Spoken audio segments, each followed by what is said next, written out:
आयोजित आजच्या या बसव व्याख्यानमालेत सर्वांचं स्वागत करते। करण्यात आलेल्या आजच्या या बसव व्याख्यानमालेत आजच्या या पहिल्या दिवसाच्याच उद्घाटन प्रसंगी सोहळ्यात उपस्थित सर्व मान्यवर आणि श्रोतेवर या सर्वांचं पुन्हा एकदा मी अँकर अरुंधती सहर्ष स्वागत करू इच्छिते। महात्मा बसवेश्वरांच्या विचारांचे हे तेज आजही आपल्याला सामाजिक समत्व, नैतिकता आणि ज्ञानमार्ग याकडे घेऊन जाते आणि म्हणूनच या विचारांची पुनर्प्रस्थापना करण्यासाठी प्रत्येक वर्षीप्रमाणे यंदाच्या वर्षीही ही व्याख्यानमाला आपल्या सर्वांसमोर आज साकार होत आहे। तर सर्व मान्यवरांचे पुन्हा एकदा आपण जोरदार टाळ्याने स्वागत करूया। मंडळी, कार्यक्रमाची सुरुवात तर आपण करणारच आहोत, पण तत्पूर्वी नुकतीच पहलगाम येथे घडलेली घटना आपल्याला अत्यंत वेदनादायक आणि दुःखद घटना। अशा संकटाच्या क्षणी आपण सर्वजण एकत्र येऊन एक माणुसकीची निशाणी दाखवणं हेच आपला पहिला धर्म। या दुःखद घटनेत ज्यांनी आपले प्राण गमावले त्या सर्व दिवंगत आत्म्यांना आदरांजली देण्यासाठी मी सर्वांना विनंती करते, आपण सर्वांनी मौन पाळण्यासाठी 2 मिनिटं उभं राहावं।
ನಾನೇನು माडली बडवनैया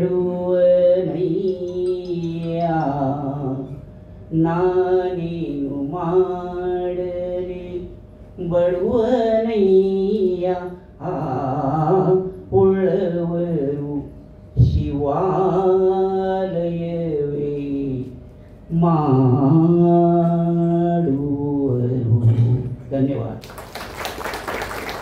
विजयन आयोजित बसव व्याख्यानमाला 2025 या व्याख्यानमालेच्या उद्घाटन समारंभास उपस्थित उमरग्याचे नवनिर्वाचित आमदार श्री प्रवीण स्वामी साहेब, त्याचबरोबर आजचे प्रमुख वक्ते ज्यांच्यामुळं आज विषय विजयच्या बसव व्याख्यानमालेची उंची वाढलेली आहे आणि आजपर्यंत इतकी विद्वान व्यक्ती आम्हाला वक्ते म्हणून पहिल्यांदाच लाभलेली. ते मूळचे सोलापूरचे आहेत, परंतु त्यांचं गेली 40 वर्ष मुंबईत वास्तव्य आहे. ते प्रसिद्ध अर्थतज्ञ, मुंबईमध्ये अनेक कंपन्यांचे आर्थिक सल्लागार आहेत आणि त्यांचा धार्मिक, आध्यात्मिक, तत्वज्ञान या विषयावर प्रचंड अभ्यास आहे असे श्री गिरीश जाकोटे साहेब, ते आज आपल्याला व्याख्यान देण्यासाठी या ठिकाणी उपस्थित आहेत. त्याचबरोबर आमचे आधारस्तंभ तथा सोलापूर जिल्हा नागरी बँक्स असोसिएशनचे चेअरमन श्री प्रकाशअण्णा वाले, त्याचबरोबर दक्षिण सोलापूर तालुका शिक्षण मंडळ विश्वस्त श्री अण्णासाहेब कोतली, आमच्या उत्सव समितीचे अध्यक्ष विजयकुमार बिराजदार, त्याचबरोबर व्यासपीठासमोर बसलेले आपण सर्व मान्यवर रसिक श्रोत्यांचं मी या ठिकाणी हार्दिक स्वागत करतो. थोडासा उशीर झालेला आहे, त्यामुळे मी प्रस्तावना जास्त न करता फक्त 2 विषय सांगतो या ठिकाणी. गेल्या 13 मे 2013 बसव जयंतीला आमच्या वीरशैव विजयची स्थापना झाली. आजच्या या 2025च्या बसव जयंतीला एक तप पूर्ण होत आहे, 12 वर्षे पूर्ण होत आहेत आणि यंदाचं 11वं वर्ष आहे वीरशैव बसव जयंती व्याख्यानमालेचं. आजपर्यंत या व्याख्यानमालेमध्ये राज्यभरातील अनेक नामवंत वक्त्यांनी हजेरी लावलेली आहे. यंदाचे आजचे जे वक्ते आहेत ते राष्ट्रीय आणि आंतरराष्ट्रीय स्तरावरचे वक्ते आहेत. या माध्यमातून बसवण्णांचं कार्य, त्यांचे विचार समाजापर्यंत पोहोचावेत या उद्देशाने आम्ही ही व्याख्यानमाला सुरू केली आणि या सर्व गोष्टी 12 वर्ष होईपर्यंत आमचा जो व्हिजन परिवार आहे, आमचे जे सर्व सभासद आहेत, त्यांच्यामुळे हे तपपूर्ती झाली असं मला या ठिकाणी नमूद करावं असं वाटतं. त्याचबरोबर आमचं मुख्य व्हिजन हे आहे की गरीब गरजू हुशार विद्यार्थ्यांना शिष्यवृत्ती मिळवून देणे. आतापर्यंत 160 विद्यार्थ्यांना शिष्यवृत्ती मिळवून दिलेली आहे. जवळपास 60 विद्यार्थ्यांना नोकऱ्या सुद्धा लागलेल्या आहेत. ही शिष्यवृत्ती कुठून तर काशीपीठ, त्यानंतर अनेक संस्था आहेत, आमचे कैलासवासी विगू शिवदारे प्रतिष्ठान आहे, अनेक दानशूर व्यक्ती आम्हाला संपर्क करतात, आम्हाला द्यायचंय कोण विद्यार्थी का बघा. अशा पद्धतीने ही शिष्यवृत्तीची आमची संकल्पना सुरू आहे. आणखी अनेक उपक्रम आहेत, वेळाभावी मी या ठिकाणी सांगत नाही. आपल्या सर्वांना अनेकांना माहिती आहे, सोलापुरात दैनिकामधून सोशल मीडियामधून कार्य आपण जाणता. एवढे बोलून मी पुन्हा एकदा या व्याख्यानाला आपण आलात आणि उपस्थित लावलात त्याबद्दल आपले सर्वांचे एकदा आभार व्यक्त करतो. आणि उद्या इंद्रदीप गणकापुरे कोल्हापूरचे वक्ते, त्यांचा व्याख्यानाचा विषय मंदिराच्या देशात. ते आपल्या व्याख्यानात राज्यातील आणि देशातील एक 50 प्रसिद्ध मंदिरांची माहिती पॉवरपॉइंट प्रेझेंटेशनद्वारे या ठिकाणी सांगणार आहेत. आणि त्याचबरोबर तिसऱ्या दिवशी रविवारी छत्रपती संभाजीनगरचे हास्य कवी श्री नारायणपुरी यांचा हास्यधारा हा विनोदी कवितांचा आणि विनोदी व्याख्यानाचा विषय, त्याही दोन्ही व्याख्यानास आपण उपस्थित राहावं अशी विनंती करून मी आपली रजा घेतो. आपल्यासोबत इथे आज अतिथी म्हणून उपस्थित आपलेले असलेले आमदार प्रवीण स्वामी सर. जोरदार काय झालं पाहिजे म्हणून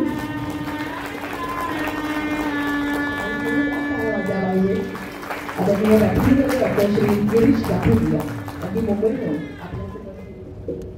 आजच्या या व्याख्यानमालेच्या उद्घाटनाला आलेले माझे मित्र सन्माननीय गिरीश जाकोटे,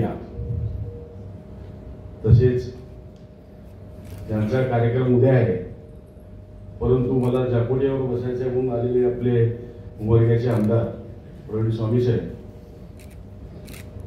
या संस्थेचे संस्थापक अध्यक्ष सन्माननीय राजशेखर बुरकुले साहेब, तसेच ह्या वर्षीचे उत्सव कमिटीचे अध्यक्ष सन्माननीय बिराजदार साहेब व त्यांची सर्व टीम, माझे मोठे बंधू अण्णासाहेब कोथले, इथं उपस्थित असलेले सर्व मान्यवर, ज्यावेळी माझ्याकडं राजशेखर आले की गिरीश जाकोटे यांना आपण व्याख्यानमाला बोलवलंय, त्या कार्यक्रमाला आपण उपस्थित राहायला पाहिजे. मला खरंच आश्चर्य वाटलं. गिरीश जातीने मारवाडी आहे, सिद्धेश्वर हायस्कूल मधला 1 नंबर विद्यार्थी, मी त्याच्या वर्गात शिकलो. गिरीश आणि बसवेश्वर महाराज हे गणित कुठनं जमलं ते गिरीश पासून. मी जाकोटियाबद्दल जेवढं सांगेल तेवढं कमीच आहे. माग मी जेव्हा नगरसेवक होतो, मला दिल्लीला जायचं वेळ आली. मला आश्चर्य वाटलं, भारताचे अल्पसंख्याक जे मानते काही तज्ञ लोक, त्या 10 मध्ये सुद्धा गिरीश होता.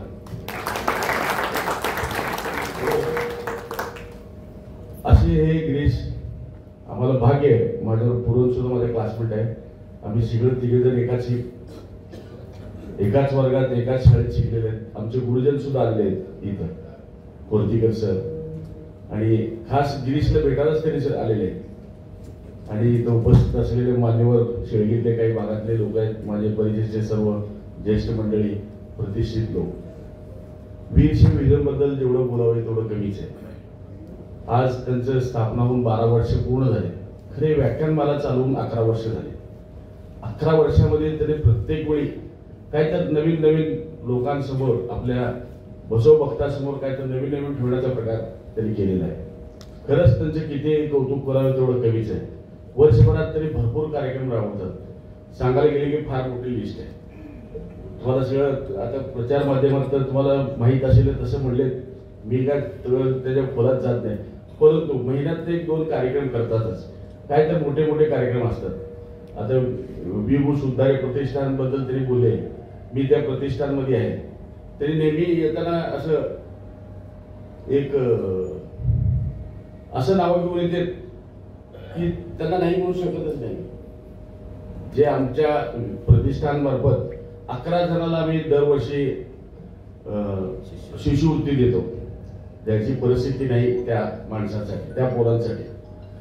तरी असे नाव आणतात की आश्चर्य वाटते की हे हुडकून कसं आणतात ते. आम्ही सुद्धा आमचे 2 शिक्षक लोक शाळेत कॉलेजमधले आम्ही पाठवतो, परंतु त्यांना जमत नाही तेवढं राजशेखरनी आमच्या प्रतिष्ठानसाठी चांगलं काम करतात. आणि सध्या आमच्या शिवधारे परिवारामध्ये सुद्धा त्यांना आम्ही सहभाग करून घेतलेले आहे. आमच्या डी फार्मसी कॉलेजचे तरी डायरेक्टर सुद्धा आहेत सध्या, आता माझ्या वतीने आहेत. असंच त्यांचे कार्य चालू राहू दे. सर्व समाजासमोर एक त्यांची समाजाला दिशा दाखवणारे जे मार्ग त्यांनी अवलंबले, त्यांना शुभेच्छा देतो. आणि सर्वांना पुढील 30 तारखेच्या अतिथीच्या बसव जयंतीच्या शुभेच्छा देतो. आणि आपण सर्वजण बसवेश्वर महाराजांच्या तत्वावर चालू आहे एवढंच सर्वांना विनंती करतो. माझे 2 शब्द संपवतो. जय बसव. आमदार प्रवीण स्वामी यांना विनंती करते की त्यांनीही 2 शब्दात मनोगत व्यक्त करावं. एकदा जोरदार टाळ्यांनी स्वागत करूया आमदार प्रवीण स्वामी. वीरशैव विजन सोलापूर बसव व्याख्यानमालेचं हे पहिलं दिवस, पहिल्या दिवसाच्या उद्घाटनाचा मान योगायोगानं मला मिळालं हे माझं भाग्य समजतो. 12 वर्षाची तपश्चर्या या वीरशैव विजननं आतापर्यंत केलेली आहे आणि त्यांचं व्याख्यानमालेचं 11वं वर्ष. व्याख्यानमाला आणि विचार ऐकणं हा माझा जाकोटियाचा वीक पॉइंट आहे. कुठेही व्याख्यानमाला असली की जावं आणि आवर्जून चांगले विचार ऐकावे आणि आपल्याला जे पटते ते घ्यावं आणि न पटते ते सोडावं. या 2च गोष्टी व्याख्यानमालेतून असतात. कदाचित व्याख्यात्याचं सगळंच पटतं असं नसतं. म्हणून आजचे जे व्याख्याते आहेत सन्माननीय डॉक्टर श्री गिरीशजी जाकोटिया यांच्या व्याख्यानमालेसाठी उपस्थित असलेले आदरणीय श्री प्रकाशजी वाले, अण्णासाहेब कोथली, राजशेखर बुरकुले जे या प्रतिष्ठानचे अध्यक्ष आहेत, विजयकुमारजी बिराजदार, त्यांची संपूर्ण टीम, आणि अतिशय आज व्याख्यानमाला म्हणलं की आयोजकाला थोडं चिंता पडते की आपल्याला व्याख्यान ऐकणारे लोक मिळतात किंवा नाही. पण सोलापूरची ही 11 वर्षाची परंपरा, आज सभागृहामध्ये 70-80% सभागृह भरलेलं आहे. पहिल्या दिवशी एवढं भरलेलं असणं हे व्याख्यानमालेचं खूप चांगलं यश आहे असं मी म्हणतो. कारण आम्ही देखील रोटरी व्याख्यानमाला आयोजित करायचो आणि त्या व्याख्यानमालेमध्ये गिरीश जाखोटिया साहेब यांचं व्याख्यान मी माझ्या रोटरीच्या अध्यक्षपदाच्या काळामध्ये आयोजित केलेलं होतं. आणि तिथून जे ऋणानुबंध निर्माण झालेले आहेत, मला दर आठवड्याला त्यांचा एक सुंदर लेख, आणि मलाही मुलांना मार्गदर्शन करायला, काउन्सिलिंग करायला आवडतं. आणि ते आवडतं इतकं यांच्या व्याख्यानाचं किंवा यांच्या विचारांचा परिणाम माझ्या विचारांवर कधी कधी दिसून येतो. मी अनेकदा त्यांनाही बोलून दाखवलेलं आहे. तुमचे कोट्स नेहमी मी व्याख्यानामध्ये वापरतो. आणि अगदी मी 6 महिन्यापूर्वी जिल्हा परिषदेच्या शाळेमध्ये प्राथमिक शिक्षक म्हणून काम करत होतो. आणि 25 तारखेला राजीनामा दिला आणि 28 तारखेला फॉर्म भरला आणि पुढं 28 दिवसामध्ये आमदार होण्याचं भाग्य आपल्यासारख्या सर्व सत्विचारी लोकांनी मला उमरगा लोहारा तालुक्यातील मिळवून दिलं. आणि आज या ठिकाणी एक आमदार म्हणून, शेजारचा आमदार म्हणून, वीरशैव धर्मावर प्रेम करणारा वीरशैव धर्मीयाचा आमदार म्हणून मला इथं येण्याचं इथं भाग्य लाभलं. लोकशाहीमध्ये संविधानाला खूप चांगलं महत्व आहे. जगातली सर्वात सशक्त लोकशाही कोणती आहे तर ती भारताची लोकशाही आहे. जवळपास 18 सशक्त देशाचा लोकशाहीचा अभ्यास करून, राज्य पद्धतीचा अभ्यास करून डॉक्टर बाबासाहेब आंबेडकरांनी 26 नोव्हेंबर 1949 रोजी या देशाचं संविधान आपल्या संसदेमध्ये अर्पण केलं. आणि तेव्हापासून पुढे 26 जानेवारी 1950 पासून आपला देश प्रजासत्ताक झाला. हे सांगण्याचं एक कारण आहे. आज आपण संविधानाचं 75वं वर्ष साजरा करतो आहोत, म्हणजे अमृत महोत्सवी वर्ष साजरा करत आहोत. पण त्याचा इतिहास, त्याचा बेस जर बघितला तर महात्मा बसवेश्वराच्या अनुभव मंडपामध्ये होता. हे मी यावर्षी सांगितलं. जगातले पहिले विचारवंत, थोर विचारवंत असे होते ज्यांनी विधवेचा पुनर्विवाह केला. असे विचारवंत वीरशैवामध्ये ज्यांनी जात मानली नाही, जो गळ्यात लिंग मानतो तो लिंगायत. त्यांच्या अनुभव मंडपामध्ये ज्याला जगातली पहिली संसद म्हटली जाते, त्या अनुभव मंडपामध्ये महिलांना आरक्षण आणि महिलांना मानाचं स्थान हे त्यांनी 12व्या शतकामध्ये आपल्या अनुभव मंडपाच्या माध्यमातून सिद्ध केलेलं होतं, प्रत्यक्षात आणलेलं होतं. आणि त्याचा उल्लेख किंवा तीच धार धरून किंवा तीच एक काय म्हणतो संदर्भ घेऊन डॉक्टर बाबासाहेब आंबेडकरांनी आपल्या देशाची राज्यघटना लिहिल्याचं पावलोपावली आपल्याला दिसतं. अनेक गोष्टी या दोन्हीमध्ये साधर्म्य आहे. 12व्या शतकामधील थोर विचारवंत यांनी वर्क इज वर्शिप हे ध्येय आपल्याला सांगितलं. हे जगात जागतिक ब्रीद त्यांनी आपल्याला सांगितलं. त्या महात्मा बसवण्णाची पुण्यतिथी जयंती येणाऱ्या 30 तारखेला अक्षय तृतीयाला आपण साजरी करत आहोत. आणि त्यानिमित्तानं आपण सर्वजण एकत्रित येऊन सुंदर अशी व्याख्यानमाला आयोजित करता. आणि त्या व्याख्यानमालेमध्ये उमरगा व्याख्यानमालेमध्ये आलेले अनेक जण इथं आल्याचं मी पाहिलेलं आहे. याच्या अगोदर मोईब कादरी साहेब पण 2-4 वर्ष अगोदर आलेले होते. आणि एक मुस्लिम धर्माचा अतिशय चांगला व्याख्याता महात्मा बसवेश्वरांवर बोलतो, हे खूप अभिमानाची गोष्ट आहे. आज वाले साहेबांनी म्हटलं की तसं ते मारवाडी आहे. मारवाडी लोक सगळ्या क्षेत्रामध्ये आहेत आणि ते अतिशय अभ्यासू असतात, अतिशय चिकित्सक असतात. त्यांची कृष्णनीती नावाची कादंबरी अतिशय सुंदर आहे, गाजलेली आहे. श्रीकृष्णांचे विचार ते काय आहेत किंवा ते कोणत्या पद्धतीनं त्यांनी महाभारतामध्ये त्यांची भूमिका निभावली हे देखील अतिशय सुंदर रीतीनं त्यांच्या पुस्तकांमधून त्यांनी लिहिलेले आहे. एक उदाहरणादाखल सांगितलं, त्यांची ओळख वाले साहेबांनी आपल्या भाषणातून करून दिलेली आहे. त्यांचं व्याख्यान आपल्याला ऐकायचं आहे. त्यांच्यामध्ये आणि तुमच्यामध्ये जास्त वेळ घेत नाही. आज उद्घाटनाचा पहिला मान मला या ठिकाणी आपण सर्वांनी मिळून दिला, याबद्दल मी आपल्या सर्वांचे आभार या ठिकाणी मानतो. आणि पुन्हा पुन्हा व्याख्यानमालेला आपण भेटत राहू हे अभिवचन या ठिकाणी घेऊन मी थांबतो. जय हिंद, जय महाराष्ट्र, जय बसवा. बोलून गेले सेवेच्या नियमानुसार राजशेखरजी यांनी व्याख्यानमाला चालू केली. मित्र माझे प्रकाश वाले, स्वामी साहेब, आपले लाडके आमदार आणि त्यांची सारी टीम, मला वाटतं मी या सर्वांचे आभार मानतो. आपले जे संस्थापक अध्यक्ष आहेत त्यांची भेट ज्यांनी घालून दिली ते माझे मित्र आज इथे नाही आहेत. चंदन शिरकर लग्नासाठी मुंबईला गेले. मला वाटतं त्यांचे मी आभार मानले पाहिजे.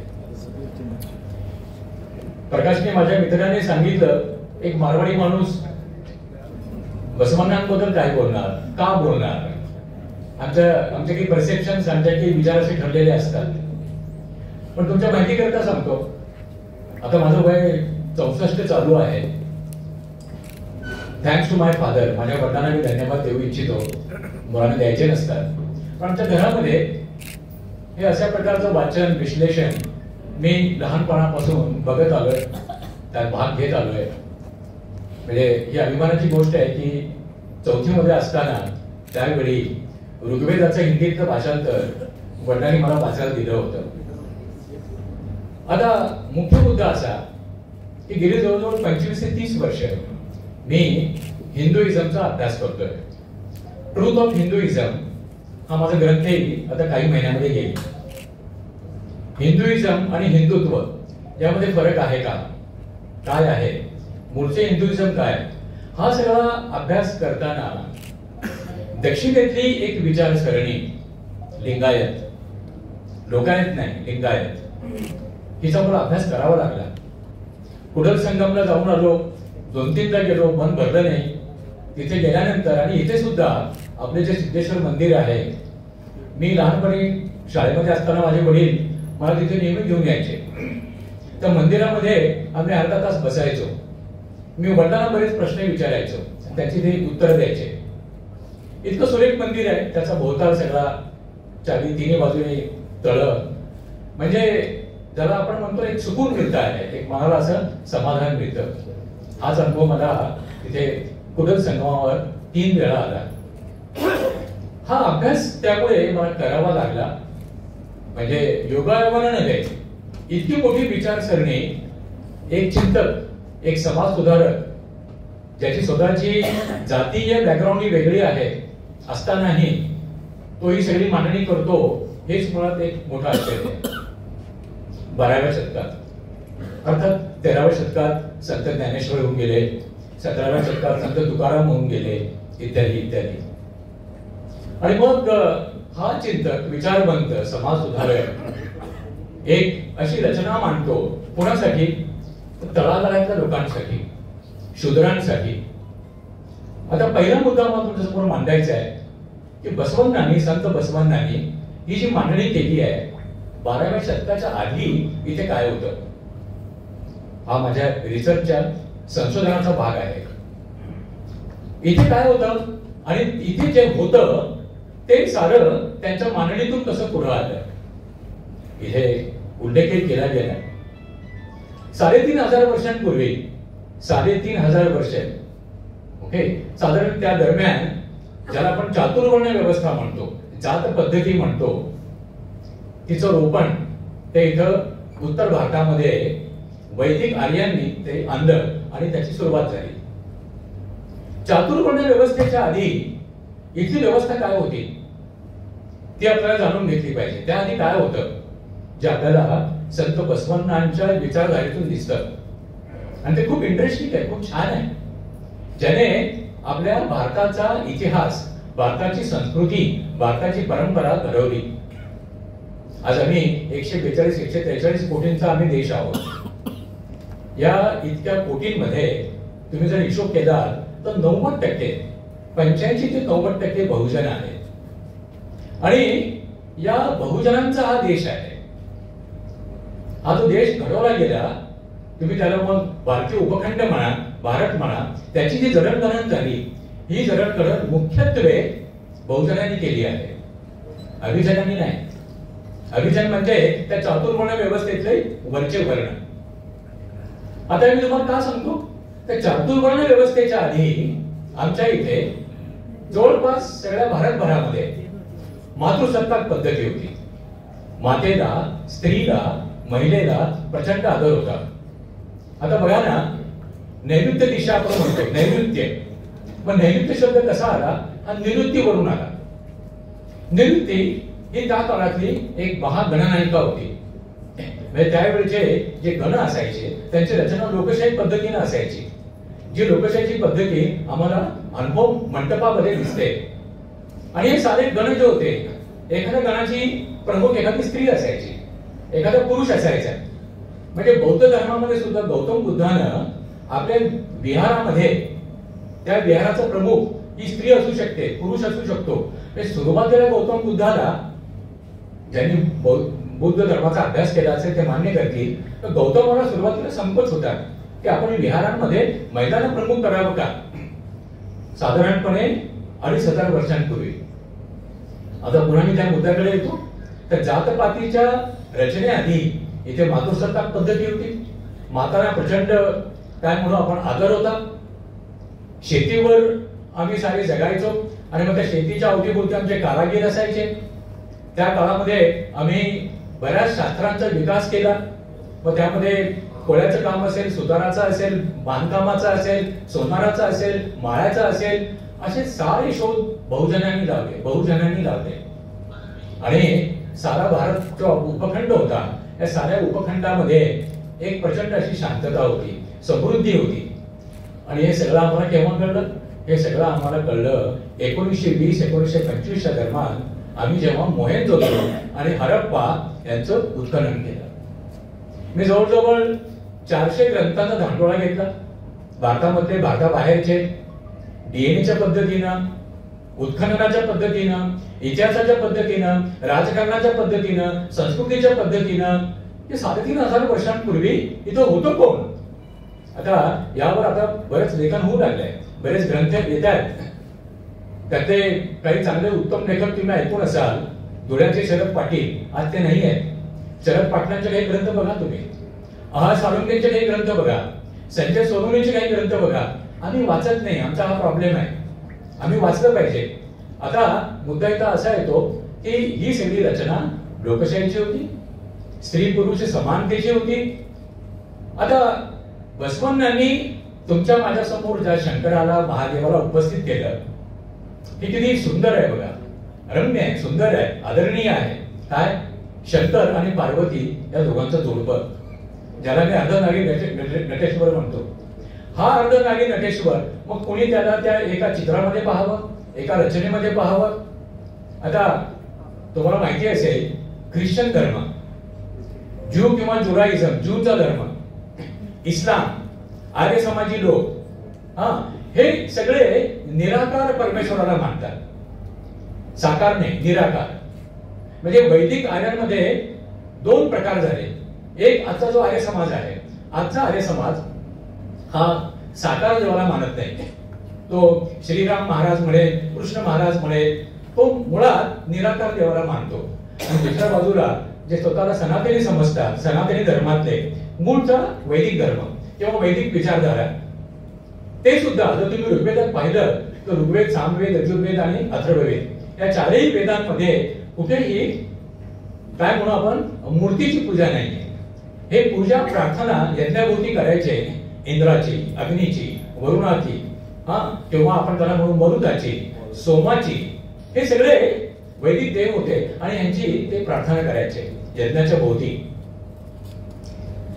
चातुर्वर्ण व्यवस्थेचा प्रारंभ झाला आणि त्यांनी पाहिलं की संपूर्ण भारतामध्ये, ज्याला आपण द्रविड विचारसरणी म्हणतो, आज दुर्दैवाने काय झालंय, आम्ही एवढंच म्हणतो की साऊथ इंडियन, दक्षिण भारत म्हणजे द्रविड नाही.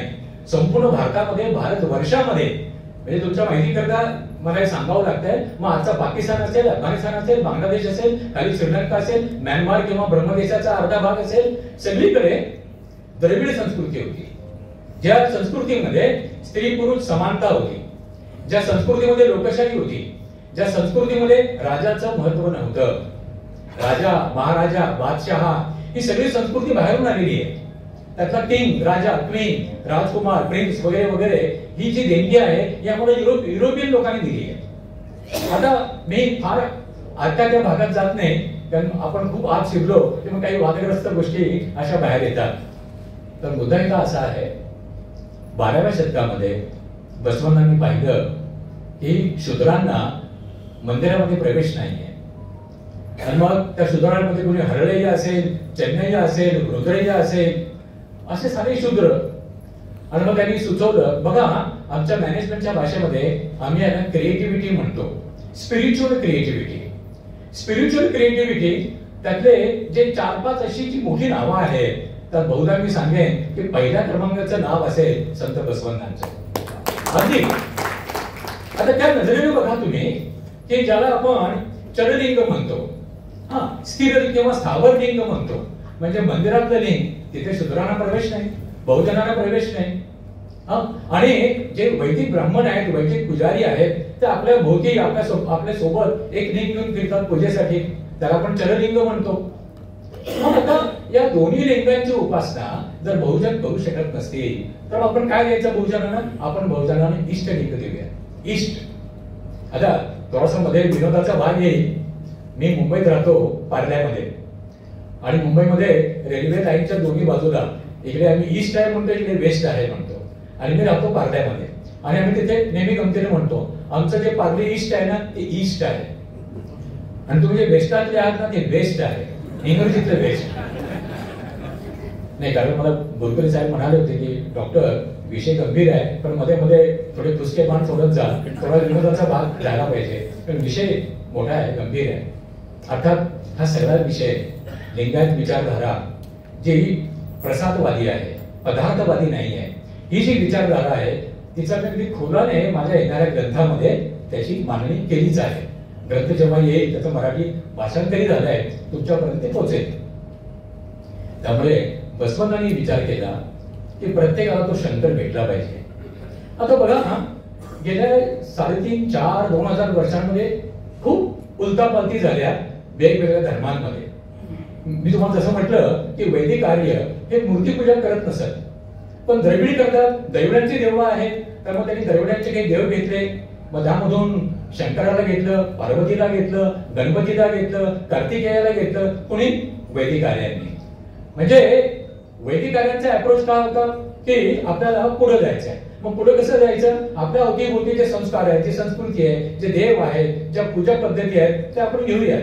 अर्थात हा एक मोठा विषय आहे, त्यात मी जाणार नाही.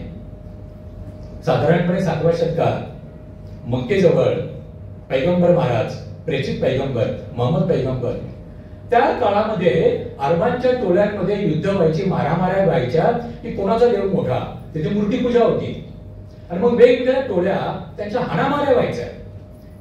मग पैगंबर साहेबांनी सुचवलं की हाणामाऱ्यांचं कारण काय? मूर्तीपूजा.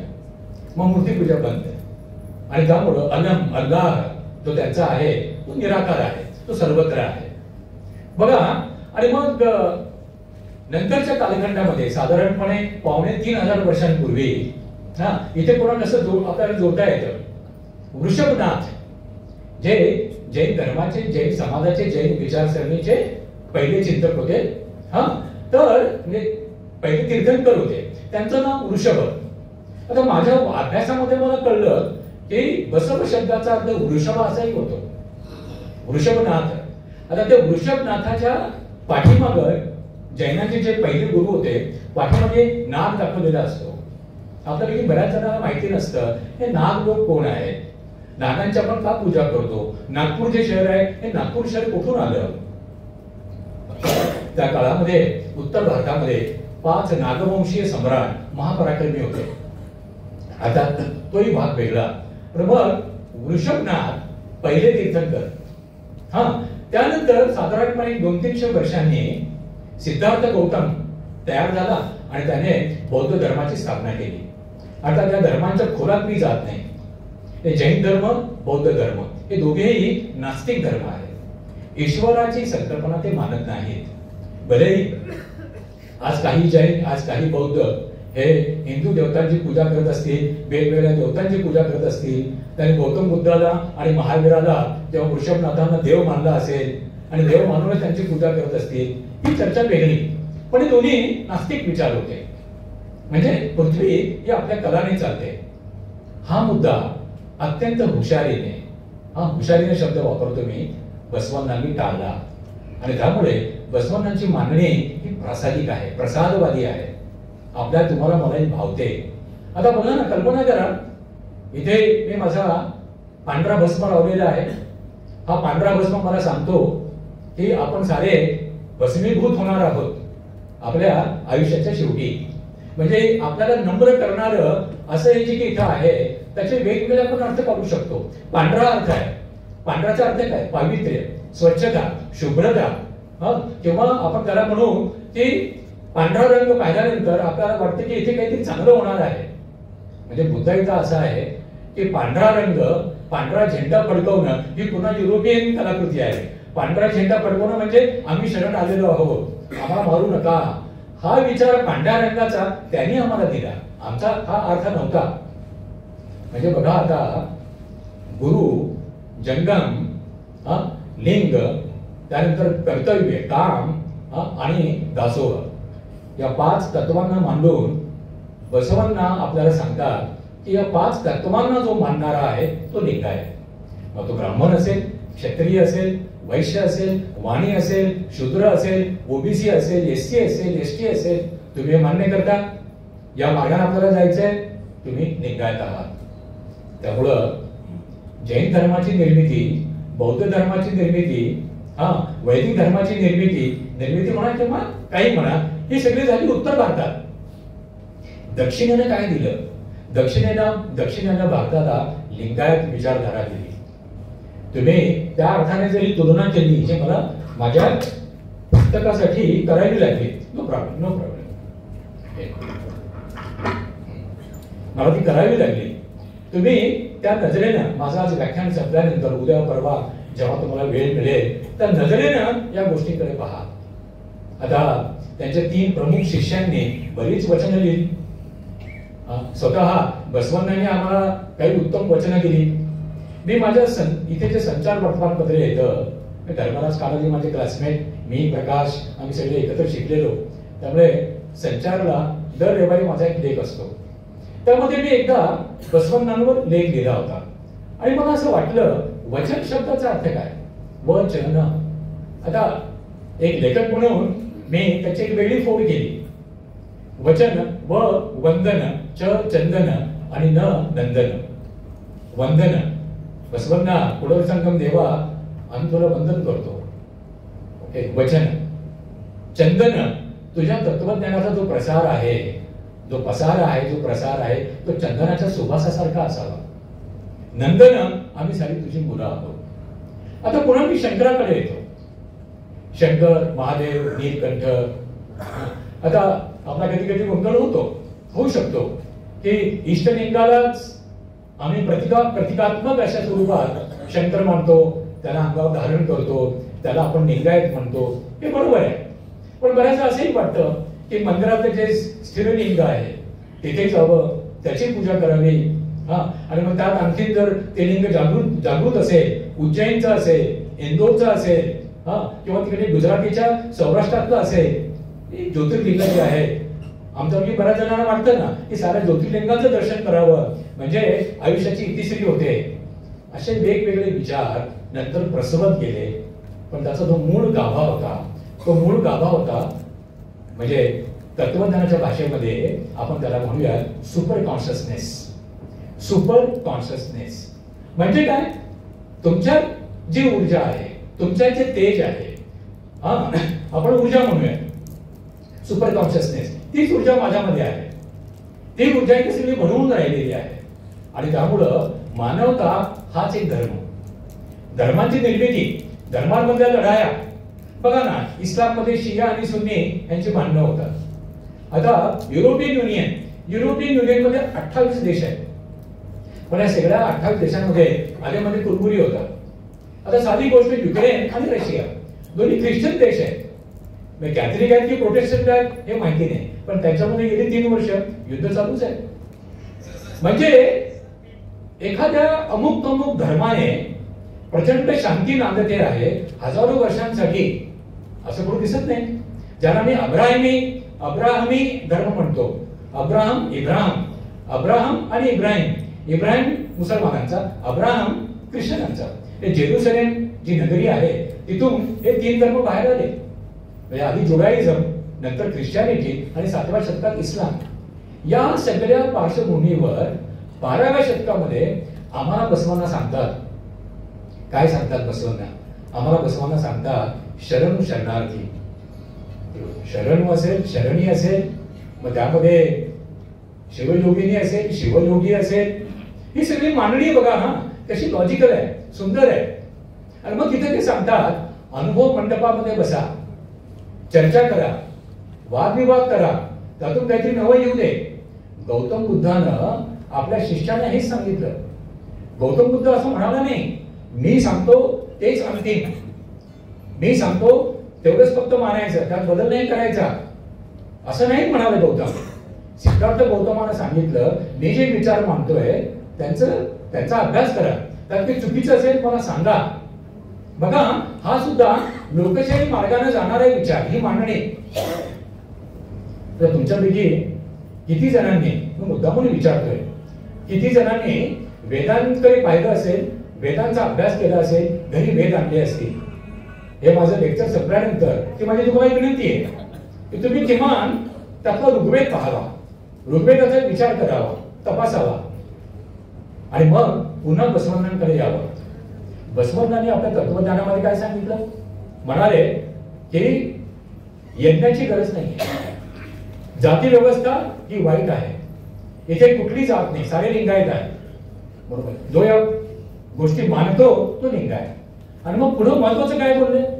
आता माझी मुलं कॅनडामध्ये असतात, त्यांना भेटायला 2 महिन्यापूर्वी आम्ही गेलो होतो, अधूनमधून जातो.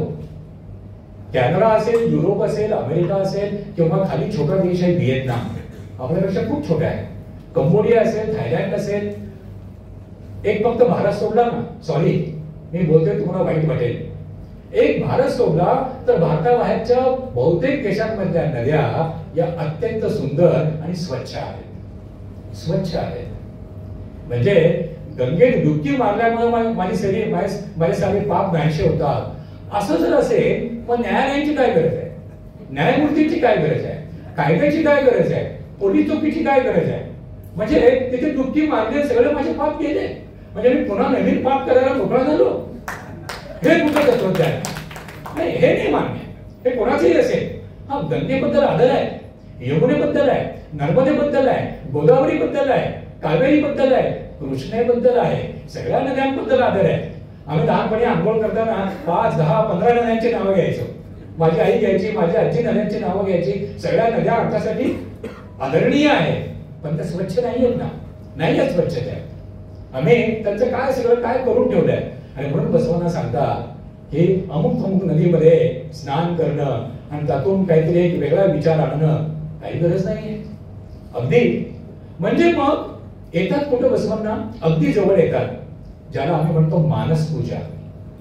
म्हणजे संत रविदास उत्तर भारतामध्ये होऊन गेले, बहुजनांचे मोठे संत. आणि त्यांनी काय सांगितलं तेव्हा संत रविदासांनी? त्यांनी सांगितलं की गंगेला जायची काही गरज नाहीये. म्हणजे तुम्ही चांभार जरी असला, तुम्ही जे पाणी घेता चपलांना काय म्हणू आपण नरम करण्यासाठी, तर त्या ह्याच्या भांड्यामध्ये सुद्धा तुम्हाला गंगा दिसू शकेल, जर तुमचा तसा विचार असेल तर. आता इथे चर्चा मोठी आहे, त्या चर्चेमध्ये मी पुन्हा मला फाटे पडायचे नाहीये. काही लोक आस्तिक असतात, काही नास्तिक असतात. आता गंमत बघा, हा काही उद्योगपती, काही सेनापती, काही पुढारी, काही प्रशासकीय अधिकारी हे स्वतःला आस्तिक तर म्हणून घेतात. आस्तिक म्हणजे देवाला मानणारा, आणि तरीही भरपूर भ्रष्टाचार करतात, भरपूर चोऱ्या माऱ्या करतात. मग प्रश्न असा येतो, यांना देवाची भीती वाटत नाही का? जर देव असेल मग देवाची का भीती वाटत नाही? एका बाजूने म्हणतात की आम्ही आस्तिक आहोत, वेगवेगळ्या मंदिरामध्ये देणग्या देतात, मंदिरांच्या कपिटांवर असतात, आणखी काय काय असतात, पण इकडच्यांचा व्यवहार हा अगदी चुकीचा वाटतो. मग त्याचा अर्थ असा आहे का की सगळं अवडंबर आहे, पाखंड आहे, दिखावगिरी आहे? म्हणजे जे देवाला मानतात त्या देवालाच घाबरत नाही आणि सारे चुकीचे व्यवहार करतात, मग हे खरे नास्तिक झाले, ज्यांना देवाची भीतीच नाहीये. हे मी तुम्हाला का सांगतोय? थोडा मोबाईल थोडा बंद करू शकतात? मी तुम्हाला का सांगतोय की हा सगळा धांडोळा अवतीभोवतीचा तुम्ही जर विचारात घेतला आणि पुन्हा बसवण्यांच्या तत्वज्ञानाकडे आलात तर तुम्हाला त्या तत्वज्ञानाची थोरवी जाणवेल, प्रचंड अशी थोरवी जाणवेल. आता एका ठिकाणी बसवण्या म्हणतात मी म्हणजे उपासक, ईश्वर जो कोणी असेल आणि विश्व म्हणजे स्वयं, ईश्वरम आणि विश्वम, या तिघांना जर साधायचं असेल तर ते साधन कुठं आहे? त्या इष्टलिंगामध्ये आहे. आता बघा, मांडणी वेगवेगळी असते. तीर्थंकरांची जैन मांडणी वेगळी, गौतम बुद्धाची मांडणी वेगळी, जुडायझम म्हणजे ज्यू समाजाचे 10 कमांडमेंट्स जे ख्रिश्चनांनी उचलले, ज्यू आणि नंतर ख्रिश्चन त्यांचे कमांडमेंट्स ते आणखी वेगळं. बाबासाहेबांनी आपल्या अनुयायांना 22 नियम दिले, बरोबर, ते आणखी वेगळे.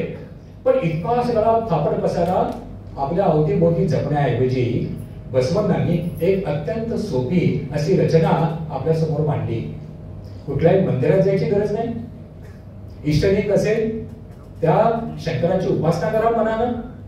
आता मी शंकराकडे येतो. आपल्या मी किती जणांना माहिती आहे शंकर आणि कृष्ण यांचं नातं काय? आता माझा हा संशोधनाचा भाग होता. बघा, वृषभनाथ, गौतम बुद्ध, संत बसवण्णा, बसवेश्वर, कृष्ण या सगळ्यांची पार्श्वभूमी ही सिंधू जन पार्श्वभूमी होती, सिंधू संस्कृतीची पार्श्वभूमी होती. या सगळ्यांनी आपल्या आयुष्यात पाहिलं की महिलांचा आदर सांभाळला पाहिजे.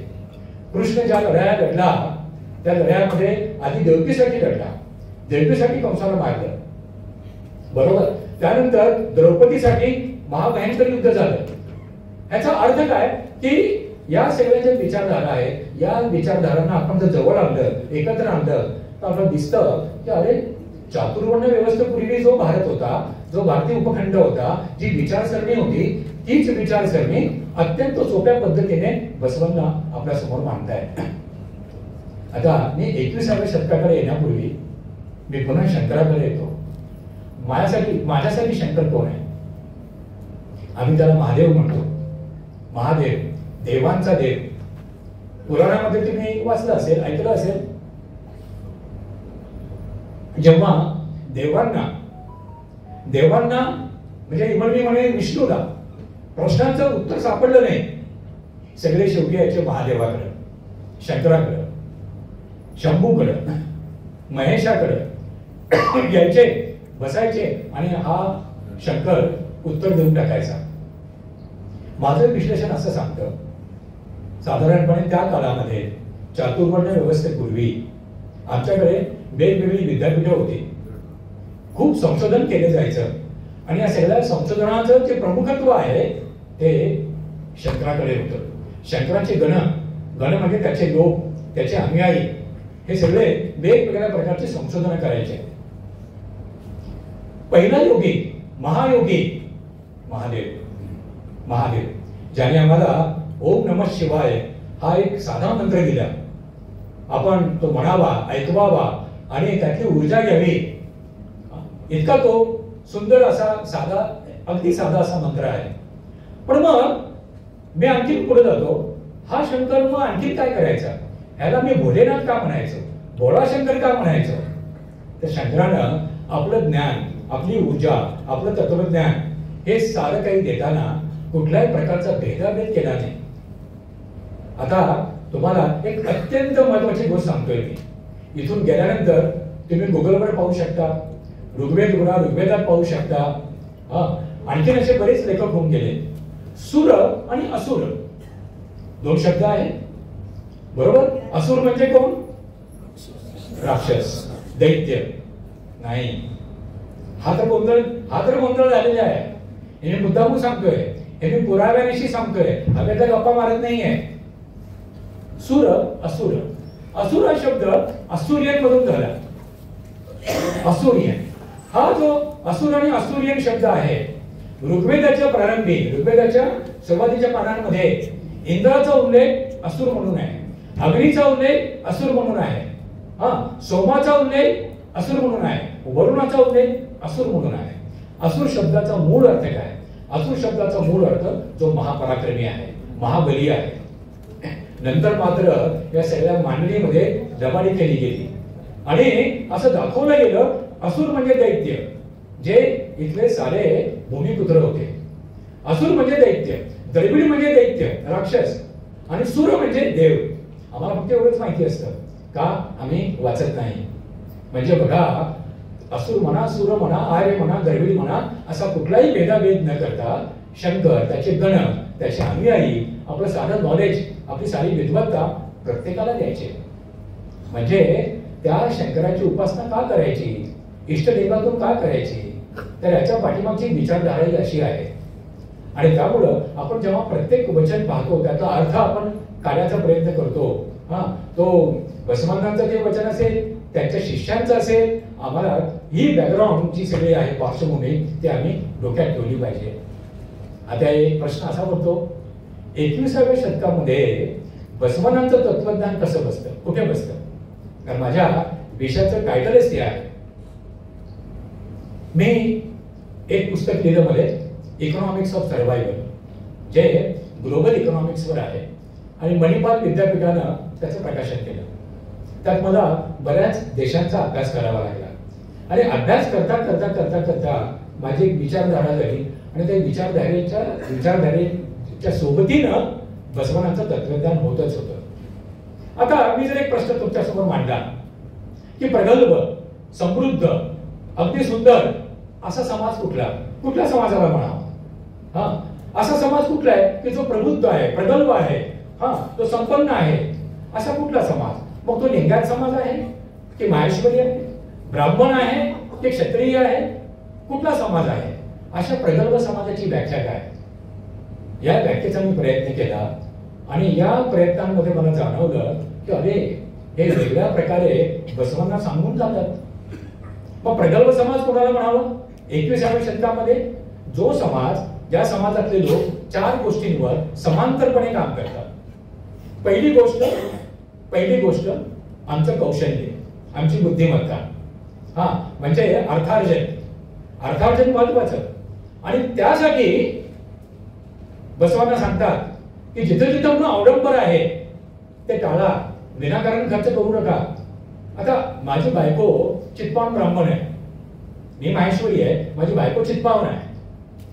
90% चित्पावन ब्राह्मण हे गणपतीची पूजा, स्थापना फक्त 1.5 दिवस करतात.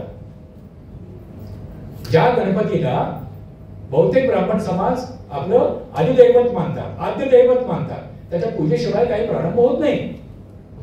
आणि बरेच बहुजन, विशेषतः कोकणातले, हे गणेशोत्सव 10 दिवसांचा करतात. बिनपगारी रजा घेतील, पगार देऊ नका, आम्ही कोकणात जाणार. अर्थात त्याचं सांस्कृतिक महत्व खूप आहे. ते दिवाळीच्या ऐवजी होळीमध्ये जातात आणि गणेशोत्सवात जातात, हे मान्य आहे. पण मग इथे बसवांना सांगतात, कशाबद्दल बोलतात? तारतम्याबद्दल बोलतात. हे तारतम्य खूप महत्वाचं आहे. हे तारतम्य खूप खूप महत्वाचं आहे. पहिला मुद्दा काय? अर्थार्जन, समृद्धी.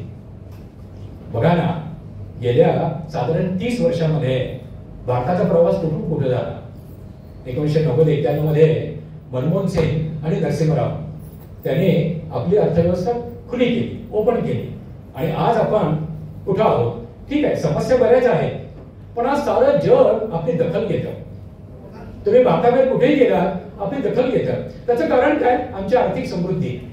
आणि यासाठी बसवांना सांगतात की थेर नको, अवडंबर नको, पाखंड नको, पूजा सोपी असली पाहिजे. दुसरा मुद्दा त्यातला बघा, ज्या समाजाला आम्ही प्रबुद्ध म्हणतो त्याचा दुसरा मुद्दा आहे, तो एक तितकाच महत्वाचा आहे, जो आपल्याला महादेवाकडे घेऊन जातो. आणि तो कशाबद्दल आहे? संशोधनाबद्दल. संशोधन. मी तुम्हाला आधीच म्हणालो, पहिला योगी, महायोगी, आदियोगी शंकर होता. म्हणजे जेवढे म्हणून शास्त्र आमच्याकडे आहे ती जी बहुजनांनी शोधली, त्या बहुजनांमध्ये आजचे लिंगायत पण येतात. म्हणजे हा तुमचा जो वारसा आहे लिंगायत म्हणून, हा वारसा खूप मोठा आहे, प्रचंड आहे. आणि हा वारसा मूळ वारसा आहे. बऱ्याचदा काय होतं, झाडावर बांडगुळं चढलेली असतात. ही बांडगुळं झाडाचं शोषण करतात आणि असं दाखवू लागतात की आम्हीच मूळ झाड आहोत. हे झाडाला झाकून टाकायचं आणि दाखवायचं बाहेर बांडगुळांचं काम असतं की आम्हीच झाड आहोत. ओके, म्हणजे आम्ही झाडांवर स्वार आहोत हे सांगायचं नाही. त्यामुळे माझी तुम्हाला एक कळकळीची विनंती आहे, म्हणजे मी 4 मुद्दे मांडतोय, हे 4 मुद्दे पुन्हा घेऊन पुन्हा बसवांच्या सगळ्या कारकिर्दीचा अभ्यास करा. दुसरा मुद्दा कुठला? संशोधनाचा, बौद्धिक संपदेचा. आज बौद्धिक संपदेमध्ये आम्ही खूप मागे आहोत. कल्पना करा ना, गेल्या 400 वर्षांमध्ये समाजोपयोगी असं संशोधन भारतीयांनी किती केलं? मी इथे बोलतोय याच्यावर, माझा मोबाईल आहे, लाईट्स आहे, कार आहे, हे आहे, ते आहे, विमान आहे, जहाज आहे, रेल्वे आहे. आम्ही काय शोधलं? 1% पण नाही.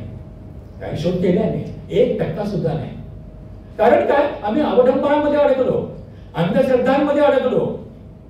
इथे तिथे जाऊन सगळ्या अंधश्रद्धा. आणि मग आमच्यातला जो पुरुषार्थ असतो, जो शिवार्थ असतो, आमच्यातला जो आज शिव आहे, तो शंकर आहे, आम्ही त्याला विसरलो, त्याचं संशोधन विसरलो.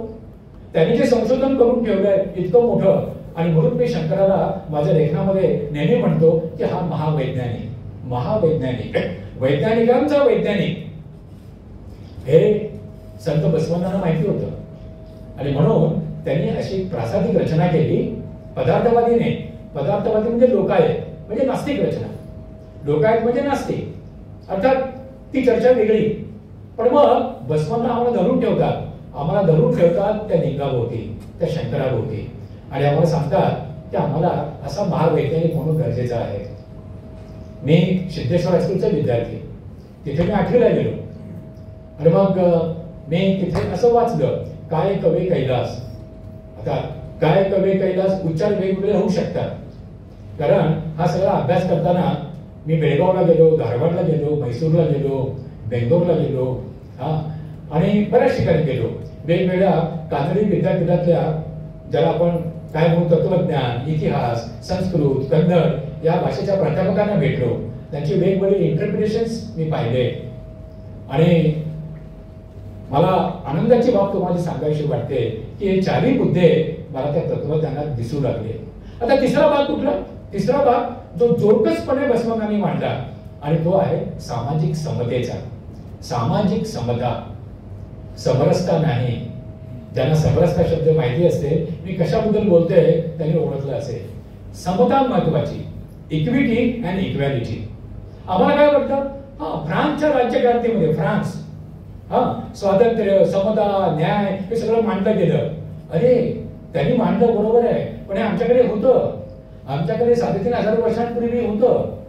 चातुर्वर्ण व्यवस्थेच्या त्या सगळ्या कटू ढगांच्या खाली, त्या सगळ्या आवरणाखाली हे लपलं कुठेतरी, हे लपून राहिलं.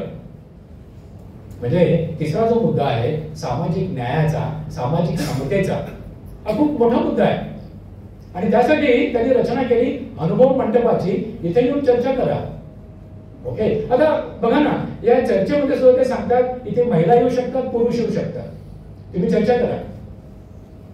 आता याज्ञवल्क आणि गार्गी तुम्ही गुगलवर जाऊन शोधा. हा याज्ञवल्क महर्षी व्यासांचा शिष्य, प्रचंड काय म्हणू ज्ञानी वगैरे. आणि गार्गी ती एक महिला विद्वान होती, ज्याला आपण विदुषी म्हणतो. या दोघांमध्ये वादविवाद सुरू झाला आणि एका टप्प्यावर याज्ञवल्काला वाटलं की ही गार्गी आपल्याला हरवणार आहे.